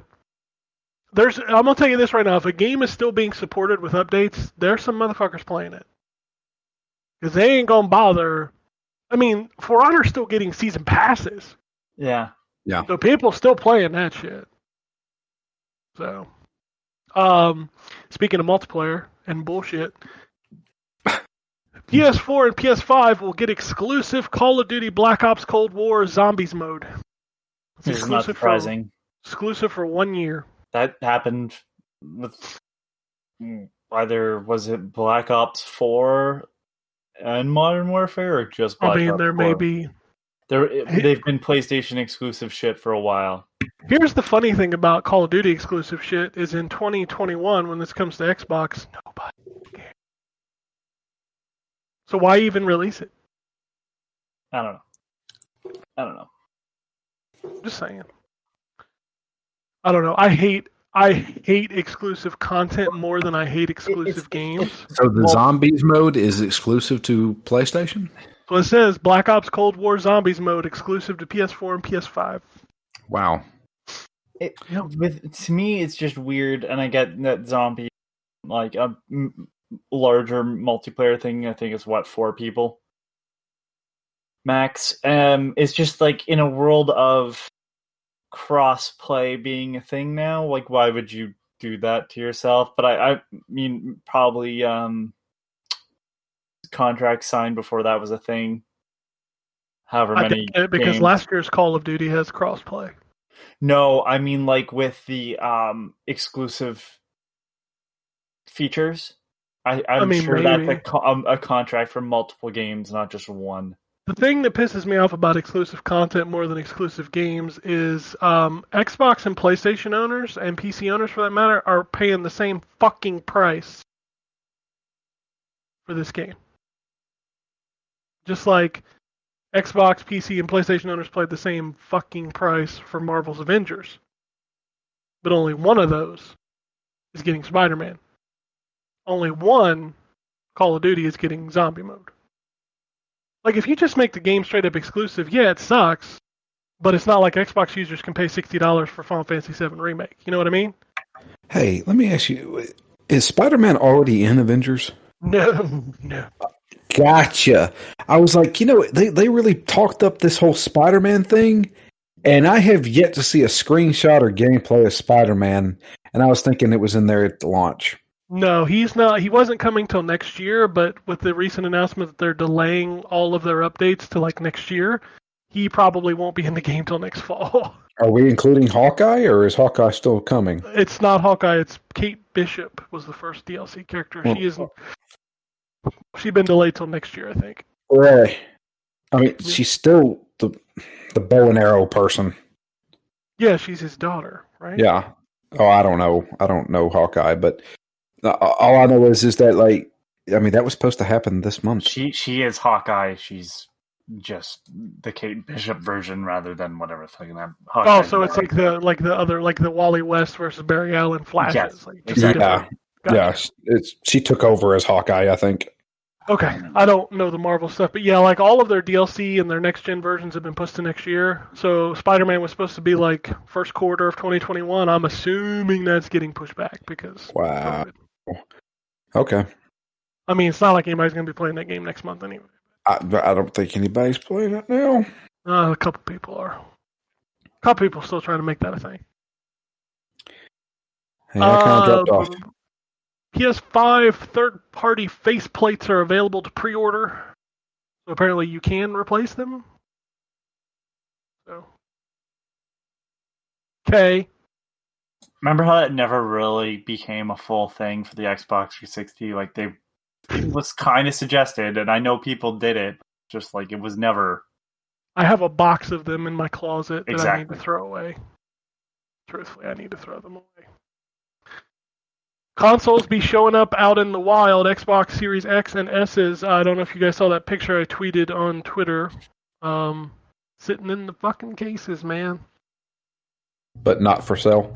No, you can't buy them. Speaking of which, I got a notification that I was getting a package from Stamps.com, which is the service that Best Buy uses to ship stuff. Uh-huh. And the only thing I have ordered from Best Buy is an Xbox Series X. When's it supposed to be here? It just says label created. Oh, okay. And I'm like, is that it? Is it happening? Because please God, let it happen. I know the cool kids got their PS5s on Friday, but I'm still worried I won't get mine, even though I paid $400 for it on November 12th. Because my Amazon order still says you ordered this on September 16th. We'll let you know. Like, it doesn't even have a delivery estimate. Yeah, I don't have a delivery estimate on my PlayStation 5 from Amazon. Yeah. I got a delivery estimate on my Xbox. It's the 11th through the 16th. Who'd you order from? Target. My Best Buy pre-order on their website says we'll ship it by November 10th. I'm like, y'all motherfuckers better ship it before then. Especially knowing that they're out there. Exactly. And what's even funnier is I ordered a DualSense and an extra new Xbox controller on Amazon, and they both just say delivery date pending. But I heard rumors that Sony's going to start shipping PS5 accessories this week, right? I think that was the story that they moved up the date to October 30th is when they're going to start shipping accessories. Will the PS4 controller work on PS5? Only for PS4 games. Gotcha. The DualSense also does not work on the PS4, but do you know what it does work with? No. Xbox Game Pass. Oh. That was such a funny thing for me to read this week. Like if you plug it up to the computer kind of thing? Or if you connected Bluetooth on your phone. All right. Yeah. But they said that all Xbox controllers work with Series X? Everything just works. Even my 360 controller? 360 controllers, did they work on Xbox One? I don't know. Only for Xbox 360 games, I'm pretty sure. But that wasn't even a thing at the beginning, Anthony. Yeah, I don't know. Hold on. Xbox 360 games were not playable on the Xbox One. Right. I understand that. Because I've got like 2 Xbox One controllers sitting here, one of which is custom made. Yeah, the 360 controllers I thought were different from the Xbox One controllers, so they didn't work. But the Xbox One controllers definitely work, as do your instruments, your fight sticks, your headsets, like everything carries over. I'm good then. Except for Connect. Here, so not only does it not take input from the 360 controller, somebody even tried to use the Rock Band 4 adapter because it's all the same, right? Like it's just a 360 controller internally, and that doesn't work either. So no, it will not take an Xbox 360 controller on the Xbox One. Interesting. I thought it worked with backwards compatible stuff, but I was wrong. I don't think they ever went back and did that work. So, which is probably why they didn't change the Xbox Series X controller that much, is because they were just like, well, we're just going to let everything work. And let's be fair, I appreciate that because controllers are fucking expensive. Yes. Yes, they are. Speaking of Xbox on the phone, the Xbox app was updated this week, and now it fucking sucks. Yep. Yes, it does. Yeah, I'm just going to straight up say it. I'm going to, it's cool that you can stream your games to your phone now, but I don't fucking care. I have complaints you do that about on the the Game other Pass service. app, though. On the Android, Drew. Oh. On iOS, you can't do that. You still can't do that. You can stream from your console to your phone now, but Game Pass xCloud is not available on iOS. Because of Apple's crap? Because of Apple's bullshit. Because of reasons. Yep. Apple wants their cut. But literally everything I use that app for is gone, so I don't even boot it up anymore. Yeah. It was really nice. It doesn't even have fucking achievements in it. No, you can't even look at your achievements anymore. That is so stupid. Have they announced anything? Like, have they said, "Oh, we're listening to feedback" and anything like that? No, the closest I got was I tweeted at the guy who created the app, and the head Xbox engineer retweeted what I said, which is, "Why did you remove the store?" I use that every night to check what the new releases are on my phone, and now I can't do that. Like, I don't even see. I was like, you don't even have to give me the option to buy it on the phone. Just let me fucking see it. Isn't the whole point that you can do everything from everywhere with Xbox? That was kind of like, this app feels like a mass. Like, if I could go back to the old app, I would totally go back to the old app. I mean, the old app. I was able to purchase and install Resident Evil 3 whenever it came out earlier this year, and have it ready whenever I got home. There is one new feature in the app that is kind of like that. You can download any game to your Xbox, even if you don't own it. How crazy is that? Shit before you purchase. I did it this weekend. I tested it. I went into the app and I searched for Dirt 5, and when you get to the game, it says install to your Xbox, and I hit it, and boom, when I booted up my Xbox, Dirt 5 is installed. Now, if I try to boot it, it's like, hey, you don't own this. But I did get the download while I was sleeping. So that's cool. So, Drew, if there's any game you plan on buying, you can just go preload it, and then you just log into your Xbox and purchase it, and it's already downloaded. But You can't buy stuff on the app anymore, which That's so sucks. dumb. Well, they You did take- that because Apple was taking a 30% cut of every sale from the app. So I get why they did it. I just hate it. So, speaking of Xbox, y'all see what Snoop Dogg got for his birthday? Yeah. Jesus Christ. So apparently there are 3 of these things. An Xbox Series X fridge. Snoop Dogg got one. You know what it was filled with? Come on. I do not. Gin and juice. Gin and juice? Thank you. Yes. I was going to say weed, but I was like, why you refrigerate the weed? It was filled with gin and juice and a birthday cake.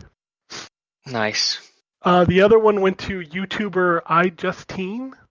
Who? She's Who? someone that was very popular at one point for other things, and I think she got into gaming not too long ago. So Okay. I think she's done a couple ad campaigns with Xbox too. I feel I honestly Drew's don't know. old man energy there when he's like, who? She's actually an older YouTuber too. Not Ugh. super like she isn't one of the bigger YouTubers anymore. That's all younger people that I don't fucking know. Oh, I so she's guess- been around a while? Yeah, oh yeah. I have never heard of this person. I guess the third one's going to be given away as like a promotion. But it's Gotcha. an actual fucking fridge, like a working refrigerator. Is it a Microsoft fridge? I mean, yeah, it's an Xbox. I'm Um, sure it's Microsoft branded. Is it Frigidaire? True, I don't. She just to let you know, when she started on YouTube in 2006. Fucking ancient. Okay, Yeah. so yeah, that's when I got into podcasting. Yeah. So I'm trying to look see what other news How we old got. is this person? Never heard of her. Yeah. 30s, Oh, really? Okay. All right, never mind. That's old. 36. She's older than me then.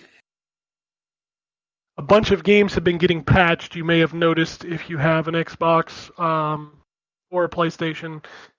God of War 3, Last of Us 2, Killer Instinct.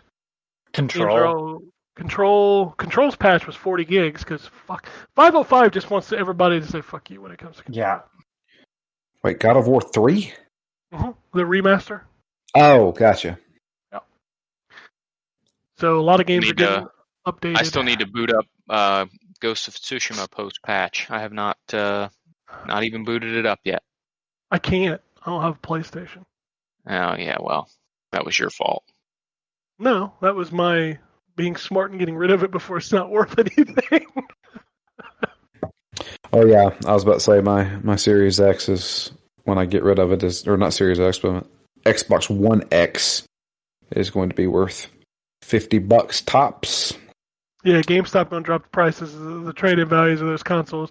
The only reason I'm keeping the Xbox is because that's where I play primarily. Otherwise, I'd have got rid of that because That's it's still me worth too. like $170 right now. But if I do that, all I've got to play is Switch, and well, nobody wants that. Yeah. Before people get pissed to listen to the show, I don't just want to Switch. If Switch was the only console I had to play on, I would be upset.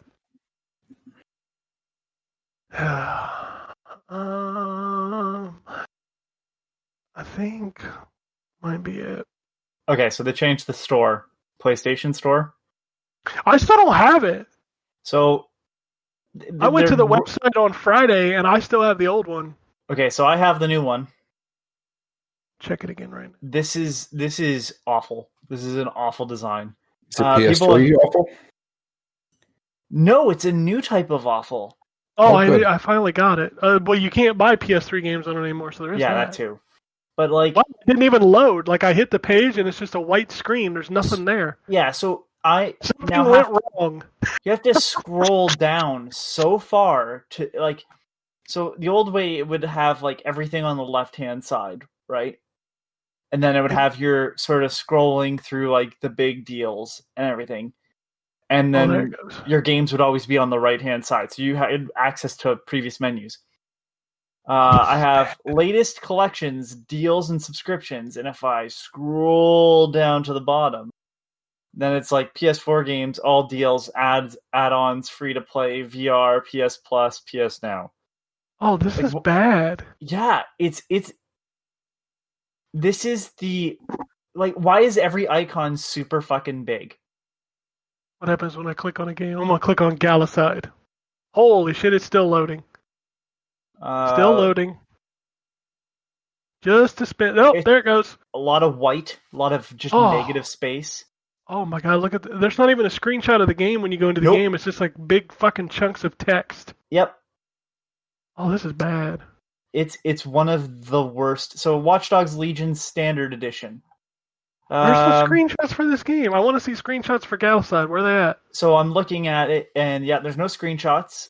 It just says PS Plus required for online play. In-game purchases optional. Supports up to 8 players online. 1 player in-game purchase. Users interact for parts. Whoa! When I clicked on Watchdogs Legion, I got 6 options. Yeah, because it shows you all the versions first instead of just bringing you to a main page for Watchdogs Legion. And it's also a version for each console. Well, I don't like that. I like Xbox where it's just like, here's the game and then here's the version and it just works.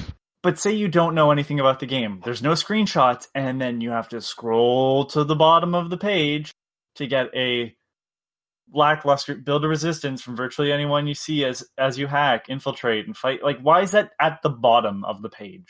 Oh, here's what. So when I click into Watchdogs Legion, there's no screenshots, there's no video of the game. It's just a gigantic box art, and then if you scroll down, it is all the 6 different editions of the game, but still no screenshot. Oh, this is bad. This is one of the worst. And what's weird is it's still the old design in the app on my phone. Ooh, I don't like this store. Like, ugh. The Xbox store I find a little weird because every time I click on something, it immediately plays the trailer for it. Yeah. You could turn that off. I know. Welcome to terrible UI design from both companies. I like the new Xbox store. It's still not great. No, I like it's not great, but it's like it's fast at least. It's functional. You know what I hate? You know what I hate from the new Xbox store? There used to be a section for back compat games, and it's not there anymore. So, like, if I want a back compat game, I have to manually search for it. I can't just see what's available. I don't like that at all. Fuck you guys. How can you not do a store properly? Put a game up, put a fucking screenshot up, and a video. Like, is this done to, like, frustrate users? Like, I just don't fully comprehend, especially with that Sony one. Why is everything so big? Like, why can't... For like 4K screens. But it's... Even if that's the case, like... Could you not fit in all the negative space around the big image? Like, could you not fit in some more information for me? No, that's right. Both analog sticks better be cranked downwards so you can move down the page faster. I mean, why am I scrolling down the page though, Anthony? There's no screenshots. Well, I don't know what the game's about. I need to read the text description. Hold on a minute. When I went to the PlayStation Store, was there even a button to buy? There should have been. Let me check on this again. I'm back in here, so I'm in the Watch Dogs page. God, this thing takes forever to load. Riveting radio here. Yeah. Shut up, Drew. Listen, it's not. It's a riveting. It's a riveting page for. I can't buy it. There's no place for me to click to buy. Pre-order. I thought this was a store. I have a pre-order button. I don't have Yours anything. is loading slower than mine, so maybe there's something wrong on your end, but it's still shit. Don't get me wrong. Still says it's done now. Right, Whatever. Anyway, we're moving on. Yeah, I have to agree with everyone. This is shit radio. Yeah. God, how people fuck this up so bad. I don't think there's any other news. Unless you want to talk about Tom Holland picture he posted of himself as Nathan Drake. The closest we've got to Uncharted movie in 6 years? No, yeah. I mean, when did the last video game come out? That's close enough to an Uncharted movie. Right, Drew? I'm not going to say anything anymore. Everybody knows my stance. Let's do an email from Antonio. Hello, amigos. I snagged a pre-order for the Pulse 3D headset because I have a chronic problem when it comes to buying headphones. I hope those Sony brand headphones are better than the last ones. Those last ones were bad. I've spent more time on Reddit in the last week than any other time in its existence, specifically the PS5 subreddit. Lots of paranoia and anxiety in that thread regards to pre-orders. I don't think I've ever been this eager for a major corporation to take my money. It's like everybody, right? But then again, most of us, this is the first console launch where almost everybody is buying online. Kind of have to. Yeah, but that's what I'm saying is like in the past, a lot of us would have just went to GameStop or Best Buy and done it in store. Yeah. Can't do that this time. So Amazon and Best Buy and Walmart and these places are going to be, I mean, there's going to be so many trucks on the road between November 10th and November 15th. On November 10th, I get the feeling you're going to have a lot of porch pirates. It's possible. Yeah. Make sure you follow that, track that delivery. If criminals were smart, that would be what they do because they know that they have Drew instantly. Right now, if you listen, this is what Drew sounds like right now. If you listen to this podcast and you're a piece of shit, make sure you're out there scouting out, waiting for the trucks to deliver it off, then just take it off the porch. Here's the deal. I have worked in the line of security for the past 13 years. I am hardwired to think like a criminal does. That doesn't make me a criminal because I don't do that. So, he'll be on your porch. I could be a very good criminal, but but that's how I have to think. So you have to take those precautions. That's why I have cameras at my house. I have severe anxiety, so everything that I have, like every tracking app on my phone, and I'm that guy that watches the UPS driver on the map. You know, like when he's in your neighborhood kind of shit. I'm that guy. As soon as something gets delivered at my front door, my ass is standing on the other side of the door waiting for them to start walking back to their truck. I'm the weirdo guy who, if I go to a new place, I immediately start noticing where security cameras are. So you are a criminal. Yeah, exactly. This is not... And I always comment about, man, this place is not secure. Are you the guy that does all the inventory of the license plates in the parking lot? No, I don't do that. Oh, okay. As long as you don't get past my gates, I don't care. We can stand there and watch you from a distance. All right, rest of his question. Or email. Okay, non-gaming question. Any horror movies you enjoyed or still enjoy from your childhood? The Friday the 13th and Halloween franchises are obvious, but my all-time favorite one-off is Killer Clowns from Outer Space. The first two Pumpkinhead films are great as well. The Critters movies, The Blob, and Tremors. By the way, they're still making Tremor movies with a new one just releasing on Netflix. Yep, I'm probably forgetting other good ones, but my morning poop is done, so it's time to end this email. I now know that you send these emails while you're taking a deuce. So my best thinking's happening there. You know, my son called it taking a deuce the other day, and I about lost it. In a good way or a bad way? He comes in, he's like, Dad, I've been holding a deuce. I was like, oh, okay. I don't know if I don't think of Tremors like a horror movie. Does that make me weird? No, it's a monster adventure movie with comedic aspects. Okay. Jurassic Park. No. Once again, I feel like that's a monster adventure movie. The horror sequences in that though. Well, even Tremors has some horror sequences. I think it's just because Jaws. Then Jaws is his drama. Once again, that's a monster adventure movie. I don't know, like horror. I was the kid that grew up, like he said, like the first Critters movie. Fucking Nightmare on Elm Street was my jam. I loved the Freddy movies when I was younger, and I still have a soft spot for the very first Leprechaun. Oh God, with Jennifer Aniston. Yeah, and Warwick Davis, baby. Yep. The Thing is still one of my all-time favorite horror movies. It's just a great fucking movie. Yeah. I'm sorry. Go ahead. I was gonna say, I know you'll probably go, not really.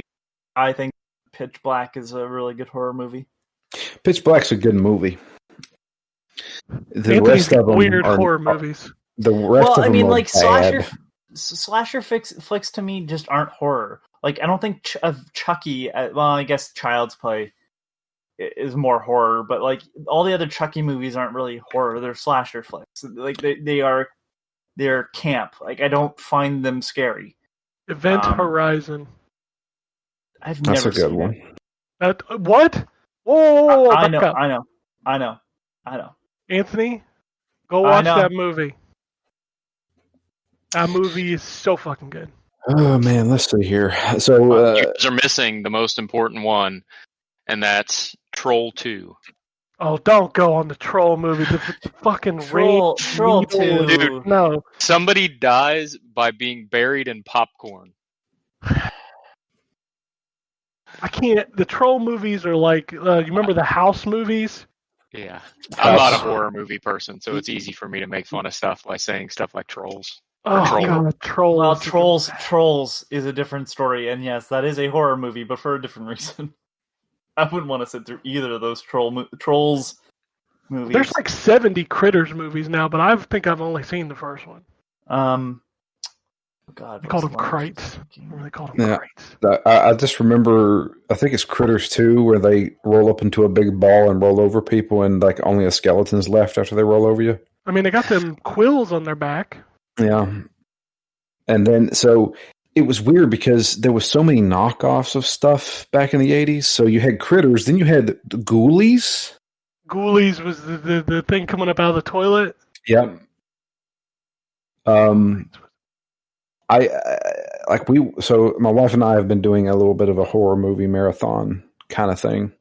And we did some of the classics. So we tried A Nightmare on Elm Street. Not scary at all. The first one? Yeah. Well, the first one's very old and campy now. Well, you say that, but go back and watch like Dream Warriors or 4, the one that was in 3D. Yeah, those weren't even like horror movies. Those were like comedies. Yeah, they were like, and that's what all those slasher movies turned into, were let's see how interesting we can kill people. Yeah, it was gore porn. Saw resurged that in, like the early 2000s of just like, how fucking gross can we get? Yeah. No, Hostel is the king of that from the movies that I've seen. So for sure, the only reason that I still love the Saw movies the way that I do is the cohesive story. Like that, not to spoil the Saw movies, but that dude dies in like the third one. Yeah. And there's 8 of them. Yeah. So I'm still only picking stuff that like I watched as a kid. Alien, the first one. Alien. is a fucking tense ass movie. I had to pull up a list of like 28 Days Later I watched as a kid as well. And the original It. Not the new one, obviously. Talking about the Tim Curry one? The Tim Curry one. That's the thing. I can't ever go back and watch it because all I see is Tim Curry. I just laugh every time he's on screen. It's like Tim Curry. Nice! He's the fucking butler for fucking the Clue movie. Dr. Frankenfurter. Jeez. So I'll name some standouts that we watched. So Laura's not a big horror movie person, so I was like, well, here's some of my favorites. And she doesn't like gore, so it's hard. It's hard to pick and choose. Yeah, that's hard. But she and I forgot how much I like this movie. It's a, once again, another supernatural adventure movie. The Frighteners is a fantastic movie. That is what's his face's first movie, right? No, Peter Jackson. But that wasn't his first movie? Dead Alive is the first one. I was talking to Drew about this the other day. Dead Alive is the one you're thinking of. They're very similar in the kind of style of everything, but no. Frighteners is Michael J. Fox, right? Yeah. Yes, Michael J. Fox plays a paranormal investigator who can see ghosts. Gotcha. And it is fantastic. And to be honest with you, the best person in that is Jeffrey Combs as the FBI agent. He is amazing in that movie. I'll give you one to watch too. The Descent. The Descent is a fantastic movie. That's Oh my god, that movie is movie for me. I'm like, yep, no. Caves alone are just whatever you do though. Don't watch the second one. Well, usually sequels suck. Poltergeist was one I watched as a kid. She really liked Poltergeist as well. That movie's still creepy, I'm assuming. Every once in a while it'll be The clown. creepy. See, the clown wasn't even that scary to me. Nah, clown creeps me out still. What about The Exorcist? Come on. Dude, that's not scary I didn't at watch all. that. I didn't watch it as a kid. How can you say that's not scary? That's not scary at all That anymore. movie. We Did you watched become an it. atheist? Is that why it's not scary? We watched it, dude. We watched that, and we also watched Exorcist 3, which, hey, I suggest that because that's fantastic. That is a horror movie that you never see anything horror. And it does a great job. And let's be honest here. What's his name? C. Scott. C. Thomas Howell? No, George C. Scott. The guy who played Patton. George C. Scott. I was like, Yeah. what are you talking about? He is the biggest overactor in the world, and I love it. I don't know. He's- The Exorcist still freaks me the fuck out. I don't. That was not scary at all to me. I have. So this one it came up because I was looking up the series. I've watched the first Reanimator and hated that. I didn't think it was Really? scary at all. Yeah. It's not scary, but once I again, didn't enjoy the Jeffrey campiness Combs either of is it. great. It was like, this is. I totally understand why people, but I'm good. I just didn't enjoy it as a kid. Maybe I should go back to it, but it was just one of those like didn't get it. Evil Dead was one I watched as well. The first one, or is Evil Dead The 2? first one. Well, the second one's not a horror movie. The second one's like partially horror, but they start subverting it at that point. But yeah, I remember being really messed up by the tree sequence. I had this conversation on Twitter the other day, but I know nobody else will agree with me on this one, but I think one of the scariest fucking movies ever made is Signs. Signs. Yeah, it's a good movie. I don't know Signs that I is- would consider it scary. There's But some Yeah. tense moments, Fucking like when terrified of that movie. like the knife under the door to get the reflection to see There it. are so many scenes of that. The fucking birthday party, the roof. I don't the- remember all of it. The cornfield with the foot. I screamed in the theater like a bitch. So I have only two more that I can remember watching as a young kid. Basically, The Hitcher, the original with C. Thomas Howell. The Rutger Hitcher. Hauer. Yeah, Rutger. That is a fantastic movie. You reminded me of that the other day, and I was Rutger like, Hauer. yeah. Rutger Yeah, Hauer just fucking steals every scene he's in. Yes, Let's just but be fair. he's perfect at he's scary as just this guy in that movie. Don't watch the remake. Don't watch the sequel. No. And then the other one was like a film that my parents showed me that I don't even know how they discovered it, but it's called The Sender. And it's the movie starts off with the guy at like a beach. Like there's a bunch of people on the beach. He starts picking up rocks and putting them into his pocket, and he wades out into the water and tries to kill himself. And they start. Sorry. No, go ahead. He starts, but like his thing. The thing is that he can basically like send like change reality with his mind and stuff. It's really fucked up movie. And like, there's some scary shit in that. If you don't know what to expect, I honestly, it was like a movie that I had forgotten, and then I was like, and all of a sudden had a flashback to thinking about what the fuck movie was that. It was so hard to find because it's like I'm typing in, I'm like, movie that starts with guy putting rocks in his pocket. And people are like, do you think it's this movie? I'm like, no, it's not that one. There's I don't know if you remember these, but they used to do these like short story movies. And Like there's Creep one. Show? Yeah, so there's one called Or, Tales yeah. from the Dark Side. I know Tales from the Dark Side, yeah.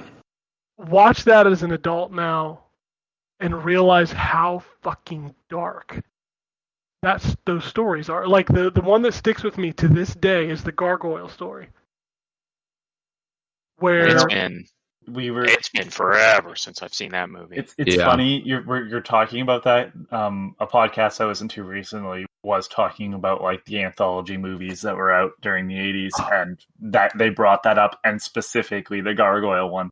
the Gargoyle story is so terrifying as an adult now because you realize what it was. Like, it's fucked up. Cat's Eye, another good one. Cat's Eye is pretty creepy. That movie, like the little goblin running around, and oh man, with his little itty bitty knife. Yep. He's gonna stab you. He's gonna stab you. Twilight Zone, the movie, not the whole thing. Some You're talking about horror the plane? No, the helicopter is what you're thinking of. No, That actually killed no. people? Oh, no. The kid one. I remember being really messed up by with the stuff that the kid does. Twilight Zone was ahead of its time anyway because people didn't think of it as scary because it didn't have monsters, but it was just... Yeah. There's some stories in there that like you watch them now and you're like, God, who thought that up? Like...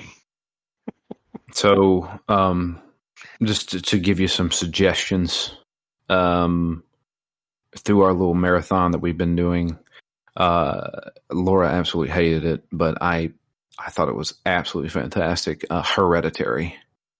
I've heard that is good. I own that and I've not watched it. Watch it. Dude, it is... There are some moments in that movie that are just like, the acting is so well done. And then the last 20 minutes, it's like the remake of The Evil Dead. The last 20 minutes where everything just goes batshit. That's that movie. I thought it was fantastic. His follow-up movie, Midsommar, steer the fuck clear from that movie. And then I've heard Midsummer is great. I can tell you a movie. Hated it. I'll tell you a movie not to watch that's newer. It's called Mandy. Everybody the loved Nicolas that movie. Cage Nick movie. Cage. I hated that movie. I get it. It's a very slow-paced movie. Most of that movie, you think Nicolas Cage is going to get to this crazy point, at which point he kind of does, and there's some really neat moments, but boy, that movie could be cut down. Like, it is half a movie that is just nothing happening. And I'm like, there's some neat stuff in this, like, editing-wise, but it fucking drove me up the... And you'll hear people talk about that movie as some great thing, and I'm like, this is... People latch on to weird movies and... I mean, I get it. Like, I have John Dies at the End as mine. That's my favorite weird movie, cult film sort of thing, but, like, it's just... Ugh. Yeah. Yeah. We watched Midsommar. I didn't like it at all. I've got Hereditary. Maybe I'll watch it. You should give Hereditary a shot. Another one that creeped me out, basically because of where I was living at the time, The Fourth Kind. Oh, God, that movie. My wife won't watch that movie anymore. That movie, so I lived in a cabin in the woods whenever we were watching that movie. And I was like, there's a freaking owl around here somewhere. I know it. That was a pretty good one. That movie, I remember the bullshit around it that it was real when it came out. You know, like they were splicing footage in. I was like, okay, that's what makes it creepy for me. But now that I know that it was all fake, I'm like, eh. I mean, going back to what you thought was real but isn't, the Blair Witch Project. Yeah. That movie's boring as shit when you know it's fake. Yeah, but when I first saw it, sure. When I went to the theater, I didn't know. Out of me. Yeah, like when you like think it's found footage, you're like, oh my God, this really holy shit. And then the people are on Jay Leno before the movie comes out, and you're like, oh, it's not real. Here's a movie that is not good, and I would never, ever recommend it. But it was one of those like, oh, I wish I hadn't seen that. Dreamcatcher. I love Dreamcatcher. I hate that movie. I love that movie. Good. It is not a good story. Everybody in that movie I hate because they're stupid. They are stupid, but I still like them. That's one of those weird movies that's two different movies. That's because even the book is just like, Stephen King was on like the painkillers and Oxycontin or whatever the fuck he had for his accident that he was in, and was just writing stuff, and it doesn't make any goddamn sense, and it's all super fucking weird. I like that movie. You are in a very, very, but the shit weasels or whatever the fuck you want to call them, scared the fuck out of me. I mean, it's got Brody in it. Big Matt, whoop. It has Punisher. Matt. Yeah, he was in a movie that we watched as a family the other night. It was called Before I Wake. It's on Netflix. It's about this little kid who, when he dreams, the shit becomes real. So that's, by the way, the movie I was talking about, The Sender, is kind of that, but from like the 70s. Okay. I mean, that movie was okay. My wife actually just came in and said we need to mention Us because we watched that the other night, and it was actually pretty good. I was good through that movie until they explained what it was.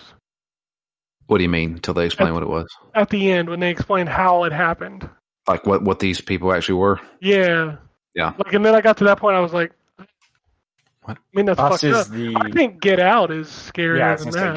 Get Out is better than Us, and we love Get Out. Get Out She's was giving a thumbs up right now. Yeah. If you have not seen Get Out, you need to watch Get Out. Like that movie, I've been trying to get my wife to watch it for the longest time, and I don't know why she hasn't. But that movie. Out of our marathon that we did, which ones were your favorite? The one with all the ghosts. The Frighteners. Yeah. And then just the classics. The classics. Halloween. You liked Halloween? Scream. Yeah, we watched Scream. That was fun. That first movie is good. I don't care. So while we were watching Scream, I then said we have to watch Scary Movie because it's a shot-for-shot remake of Scream. Yeah. I mean, the thing about Scream and Scary Movie is like the first ones were fun to watch. The rest of them, just let them go. Yeah. Just let them go. Anything else? I can't remember half of them that we watched now. I mean, it's good. You got all this fucking shit. Isn't that like horror? Hereditary, though, was really good. Yeah, she said that she didn't like Hereditary, but she could say it was really good. Like I said, I bought it and I need to watch it. I respect it. Okay, she respects Hereditary, but she didn't like it. She doesn't like horror, so... Yeah, the last 20 minutes of Hereditary is nuts. I should probably sit down and watch it. I've owned it for like a year. I've owned that and It Follows. It Follows was fantastic. I forgot about that when we watched that one too. Yeah, and like I have not watched either one. Like I own both of them. I've not watched either one of them. What's the the movie with Stephen Lang as the blind guy? Stephen Lang as the Oh, blind I've been guy. meaning to watch that forever. I don't know what you're talking about. Everybody to IMDb, go! This is the last thing, and we gotta move on to our tweets and get out of here. All right. Don't Breathe. Oh, that movie, yeah. Never heard of it. I did a Stephen Lang search on IMDb, and one of the results came back with iCarly 2, and I was like, yep, that's a horror movie. Yeah, it's he's the killer in it. Yeah. It's a bunch of kids break into his house, basically, and goes poorly. The People Under the Stairs. The People Under the Stairs is fun to watch on public television. Yeah. People Under the Stairs is a terrible movie. It is a terrible movie, but it scared me when I was a kid. You know what? I have one more, but I'm going to tell everybody to steal it, and I have no problem saying that. Jeepers Creepers 1 and 2, but the director's a piece of shit, so don't buy him. Who's the director? Doesn't matter. He's a pedophile. Oh, okay. I got an arrested one, but like those movies are good, but don't pay for them. Oh, I'm sure you can find them on a streaming service. I always find the People Under the Stairs funny because I remember watching it on like TBS or something, and somebody opened the door like, "What the face is that?" Oh man, go back. Like there's YouTube channels devoted to like TV edits. Oh man, some of them are so good. What happens when you find a stranger in the Alps? Yeah, you find a stranger in the Alps, and the Casino one. Like if you watch that scene in Casino when they're out in the desert talking, like one of the YouTube comments was, "There's only 2 people in the scene, but I hear at least 5 people talking." All right, let's do some tweets and get out of here. Justin wants to know, hey guys, I beat Ratchet and Clank Going Commando for the first time. I've decided to finally play the entire series, which is bigger than I thought. Was just wondering if you have any fond memories of this series and what games in particular. One is an amazing title. Yes. I bought that as a greatest hits title, but 2 hadn't come out yet. Like, that's how well that game sold, was they got the greatest hits release and then Going Commando came out. Going Commando is a way bigger title than the first game. I didn't like Up Your Arsenal as much, though. It was clearly trying to put multiplayer in with some of the gameplay elements, but it was still a well-done game. I mean, all of them are fantastic titles. Yeah. You're going to find disappointment with All for One and Full Frontal Assault. Which one was? You remember when they did the mini games on PlayStation 3?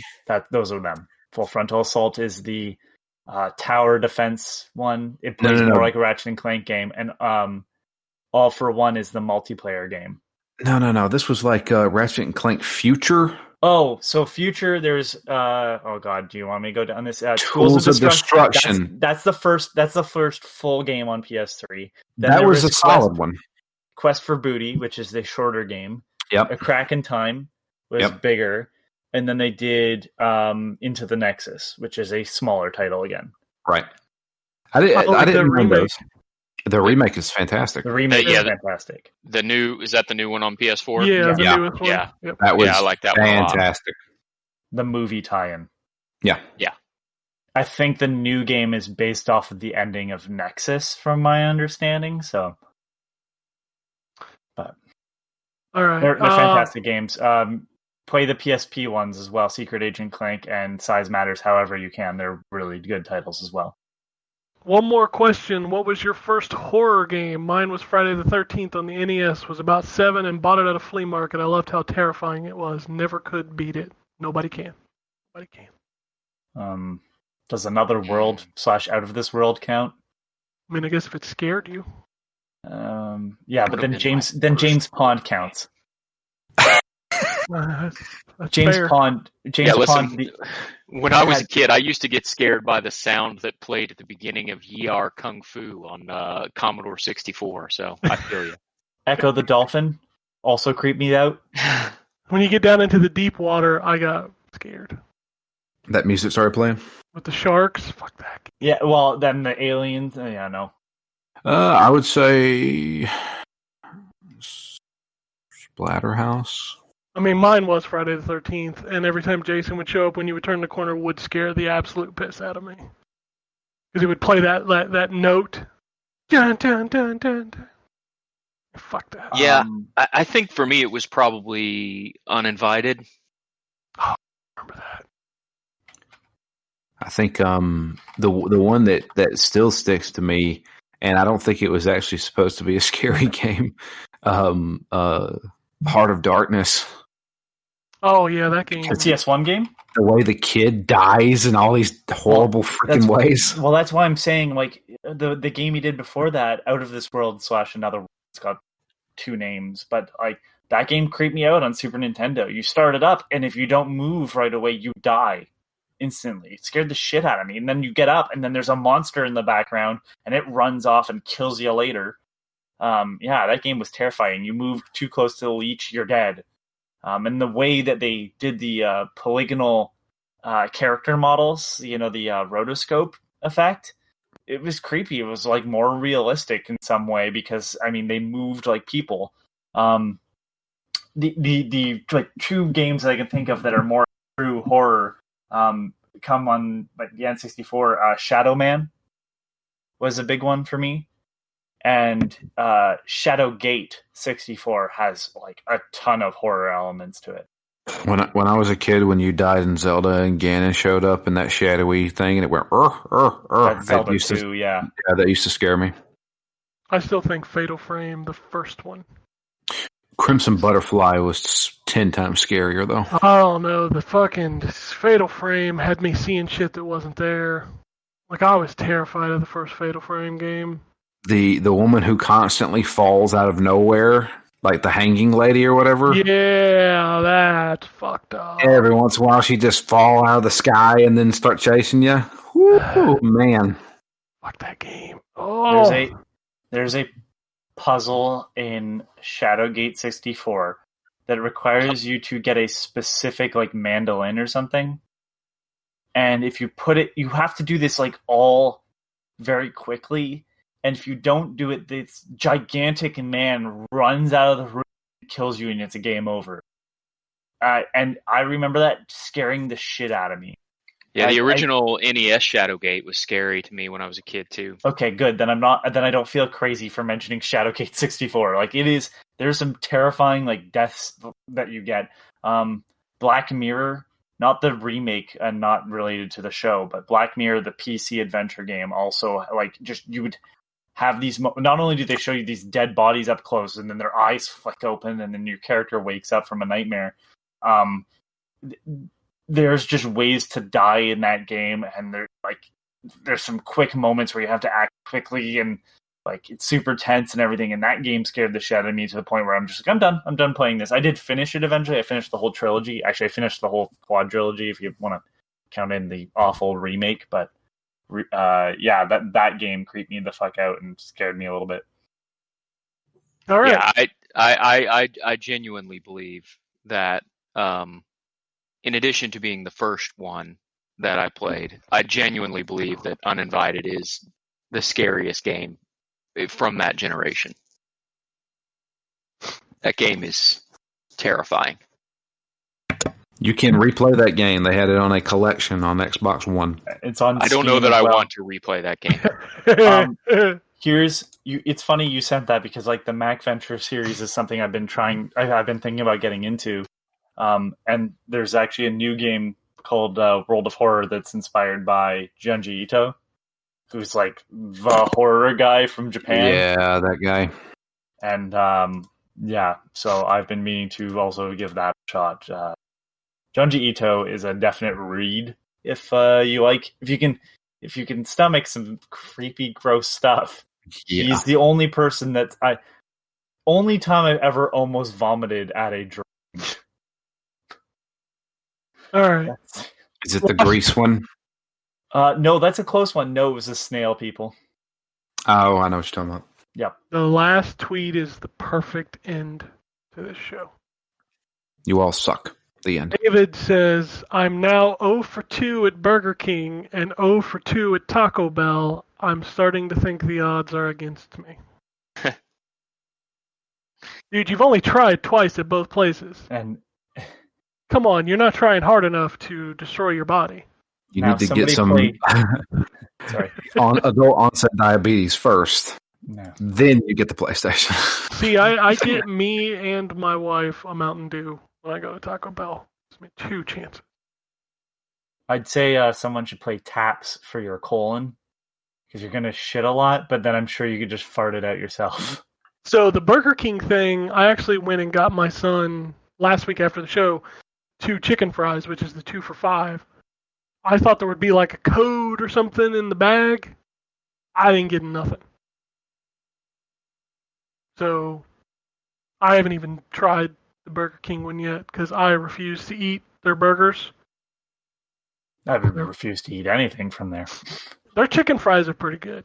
Honestly, that's what happened. Like, that's the reason why I stopped going there. Somebody burnt my fucking chicken fries like multiple times, and I was like, I'm done. Yeah, I got food poisoning from Burger King chicken fries, so Ugh. I got food poisoning from an Arby's roast beef sandwich, and motherfucker, I still went back. You I went love back the next day. No, I enjoy Arby's. it took me 6 months to go back to Arby's because I'm gonna tell you it was the worst bout of food poisoning I'd ever had. But eventually, I did make it back to get some roast beef sandwiches. But I You got a roast beef sandwich, and then you felt that evil bubbling. dude, that was the worst. Like, that food poisoning was so bad. That's like the bar when I get sick now. Like, that's the one I remember. Is that fucking Arby's fucking roast beef sandwich that just. You talking about just Tore food poisoning? me You ever up. had a stomach virus? Because man, I Okay, mean- there's a difference. You can't go back and like eat at a stomach virus. true. You know what I mean? Like I lost 30 pounds in a week because of stomach virus, and I was 130 pounds at 6'2". So the end Look like result wasn't fucking- good.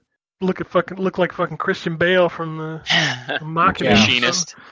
Yeah. It was not pretty, but it's like I haven't been back to the place where I thought I caught, like where the person was that I caught it from. I have not been back, but it's not like a restaurant that I have to avoid because I don't want to get that again.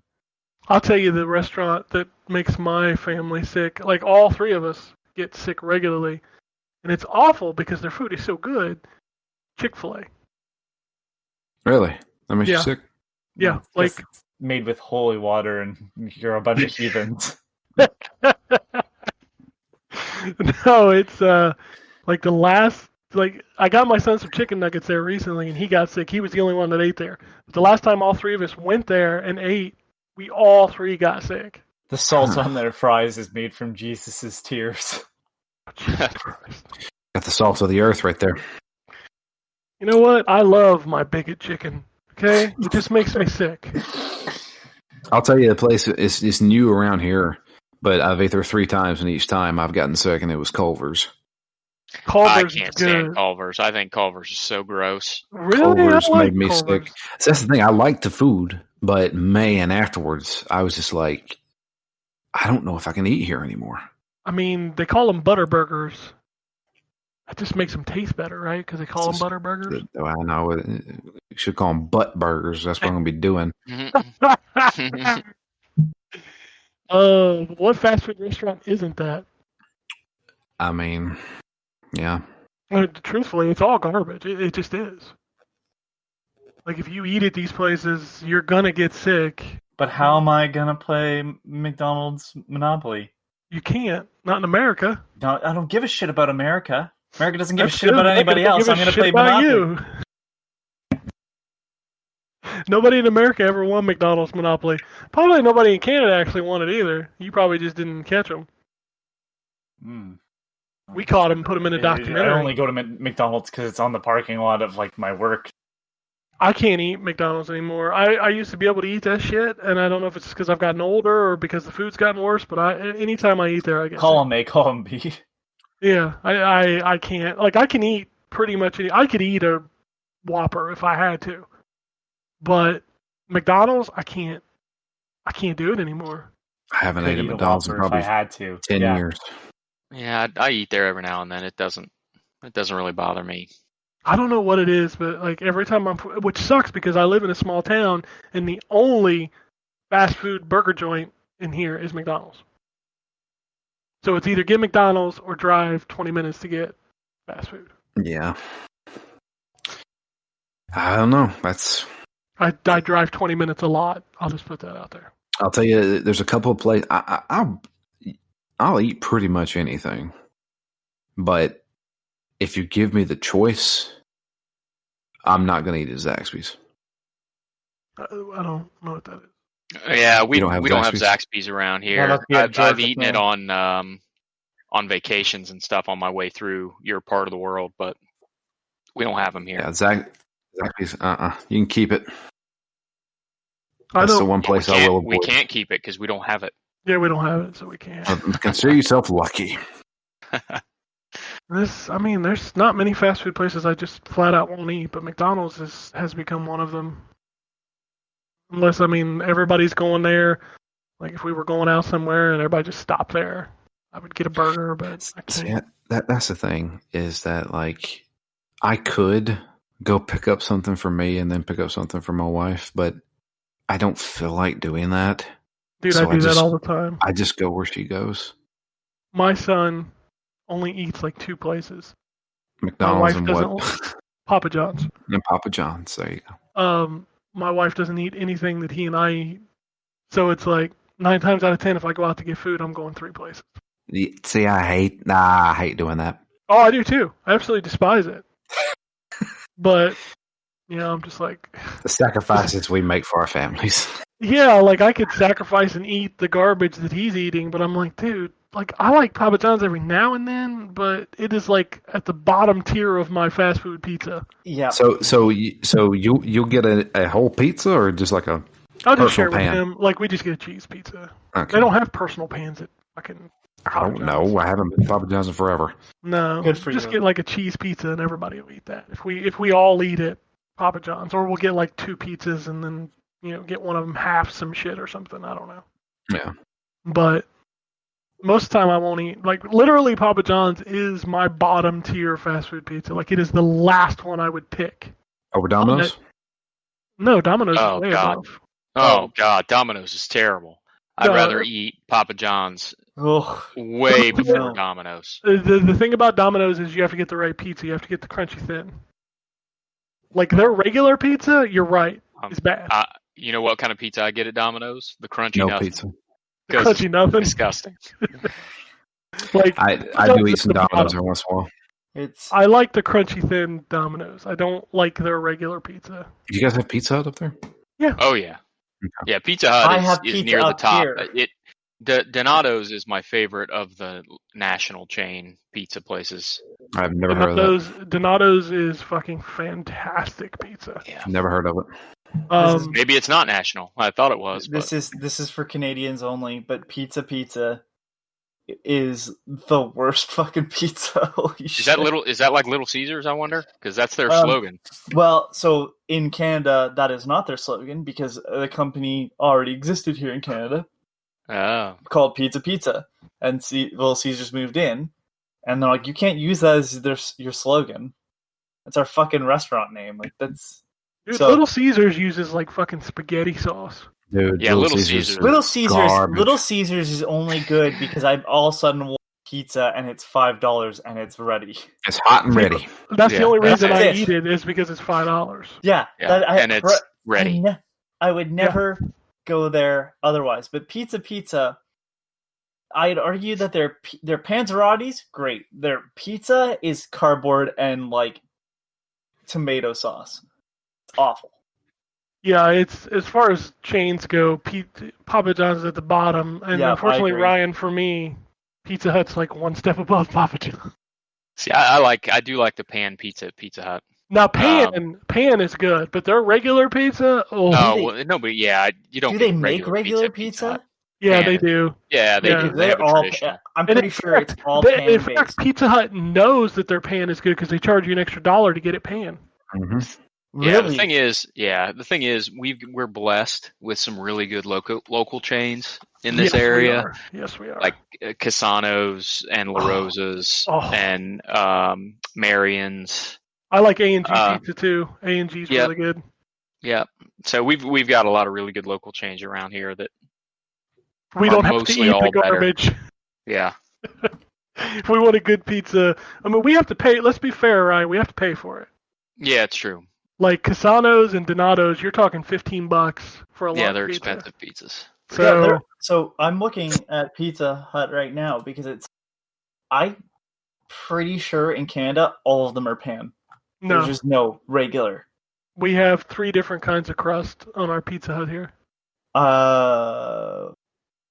We have That's- pan, original, and hand tossed. I think are the 3. it They only have gives thin. you- They have a thin crust too at Pizza Hut. That's what my son. Oh, they do always have a gets. thin crust. Yeah. I would never get a thin crust pizza from Pizza Hut. Gosh, every time I think of Pizza Hut, I think of 2 things. I think of Book It, and I think of the X-Men commercials that they used to come on. You know what I Same. think of? I think of when they used to have the buffet. Dude, that's the buffet. like that's the thing is like there's a couple of like we had this one called Stevie B's, and that's Sorry, close. the one. It's called Stevie B's, and they had a promotion starting at 3:00, and it ended at 5, I believe, 5 or 6. What time you came in is what you paid. So I'd get off work at 3:15. I pay $3.15 Wow. for an entire buffet of pizza. God, It was damn. amazing. You said they're closed now? Yes, Can't imagine why. There's only one left, and it's like a 40-minute drive to get there. Man, I know what I'm having for dinner. So totally unrelated to pizza, but there is a KFC buffet somewhere out in Alberta, Canada. I've seen a KFC buffet out west. But we used to have Pizza Hut buffet. When I worked for the cable company, I would go eat. Do you even have like actual restaurant Pizza Hut still? Yeah, that's the only thing we have in my hometown is Like one that you can sit in? Yes, they Wow. do not do delivery. You can only either pick up there and carry out, or you can eat there. Wow, I don't think ours they have will let any. you sit in there, but it's not like the old Pizza Yeah, Hut it's restaurant. just The like one a that we sit used to and have pick was up in your Middletown, but I think they Yep. closed that one. Yeah, they closed it. It's a Marco's Pizza now. Yeah, that was the one we used to go to when I worked at the cable company because they had the buffet bar and then they had like a bunch of booths. Yep. Like I haven't been in there in a while, but the Pizza Hut we have, to be honest with you, their salad bar was impressive as hell. They had all that space because they don't do pizza. They don't do buffets pizza anymore. Yeah, and it was fresh stuff. Like I actually enjoyed getting a salad there. All right, that is it for this week. If you want to email us pizza questions, it's podcast only pizza at. No, I don't have an email. Don't confuse people. Podcasts at ZTGD.com. That's the email address. You can email us whatever you want. Burger King, pizza. I mean, if you want to talk video games, that's cool too. If you want to talk about Burger King, go elsewhere. Right? Yeah, we don't. Unless you're telling us you lost or won, in which case we're interested. But I want to know if anybody's won yet. I haven't seen. I remember the last time Xbox did this, I saw a bunch of people saying, "I won, I won." I've not seen one person say they won. I've seen some pictures. Have you? That's cool. I mean, I'm glad. I just haven't seen it. No, I mean, I've seen some like on subreddits and stuff like that. Like, hey, I won. Cool. I'm glad somebody is winning because it seems a lot less this time. yeah, like it used to be pretty ubiquitous once the Xbox Taco Bell stuff went live. That like you'd hear of like winners like within the day, and I haven't heard anything. If you want to tweet at us, at N4G Podcast. If you want to follow the people on the show, Drew is at Drew Leachman, Ryan is at Wombat RP, I am at ZTGD. And you can follow the site at ZTGD Content. Phoenix Down, you said you're prepping for Game 100? So, yeah. All right. So this week, it'll be Matt and I discussing what Game 100 will be. We have chosen our game. There's going to be some people mad. That's okay. It's our damn show. That's right. But the next game, so we'll have that episode this week on Friday, and then we're going to start playing Sunset Overdrive. After Sunset Overdrive, we're moving on to Dead Space 3 co-op, and then Game 100. Probably in 2021. I would say 2021, January, we'll be doing Game 100. And then after that, I'm pretty sure we're going to be starting the Yakuza series. Nice. That game, I got a email about the new one the other day asking for review code requests, so.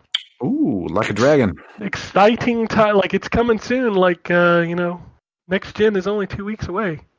Yep. It's getting close. Getting close. Anyway, that's the show, unless anybody has anything else. Otherwise, Pierce. Alrighty. And it goes something like this. Epic fail.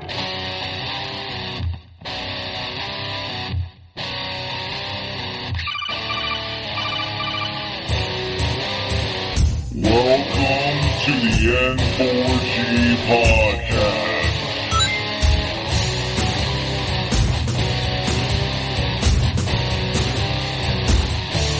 Oh, you can...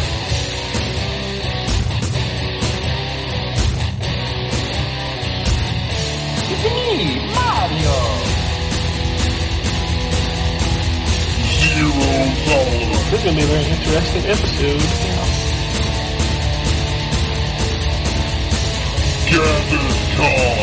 Greetings, programs.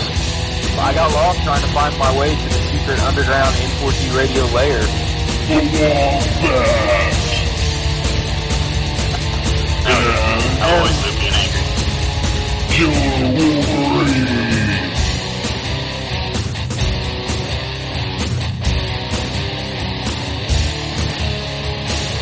Play games, not consoles. No fanboys allowed. And then I killed the dragon. 8.0. Killed the dragon.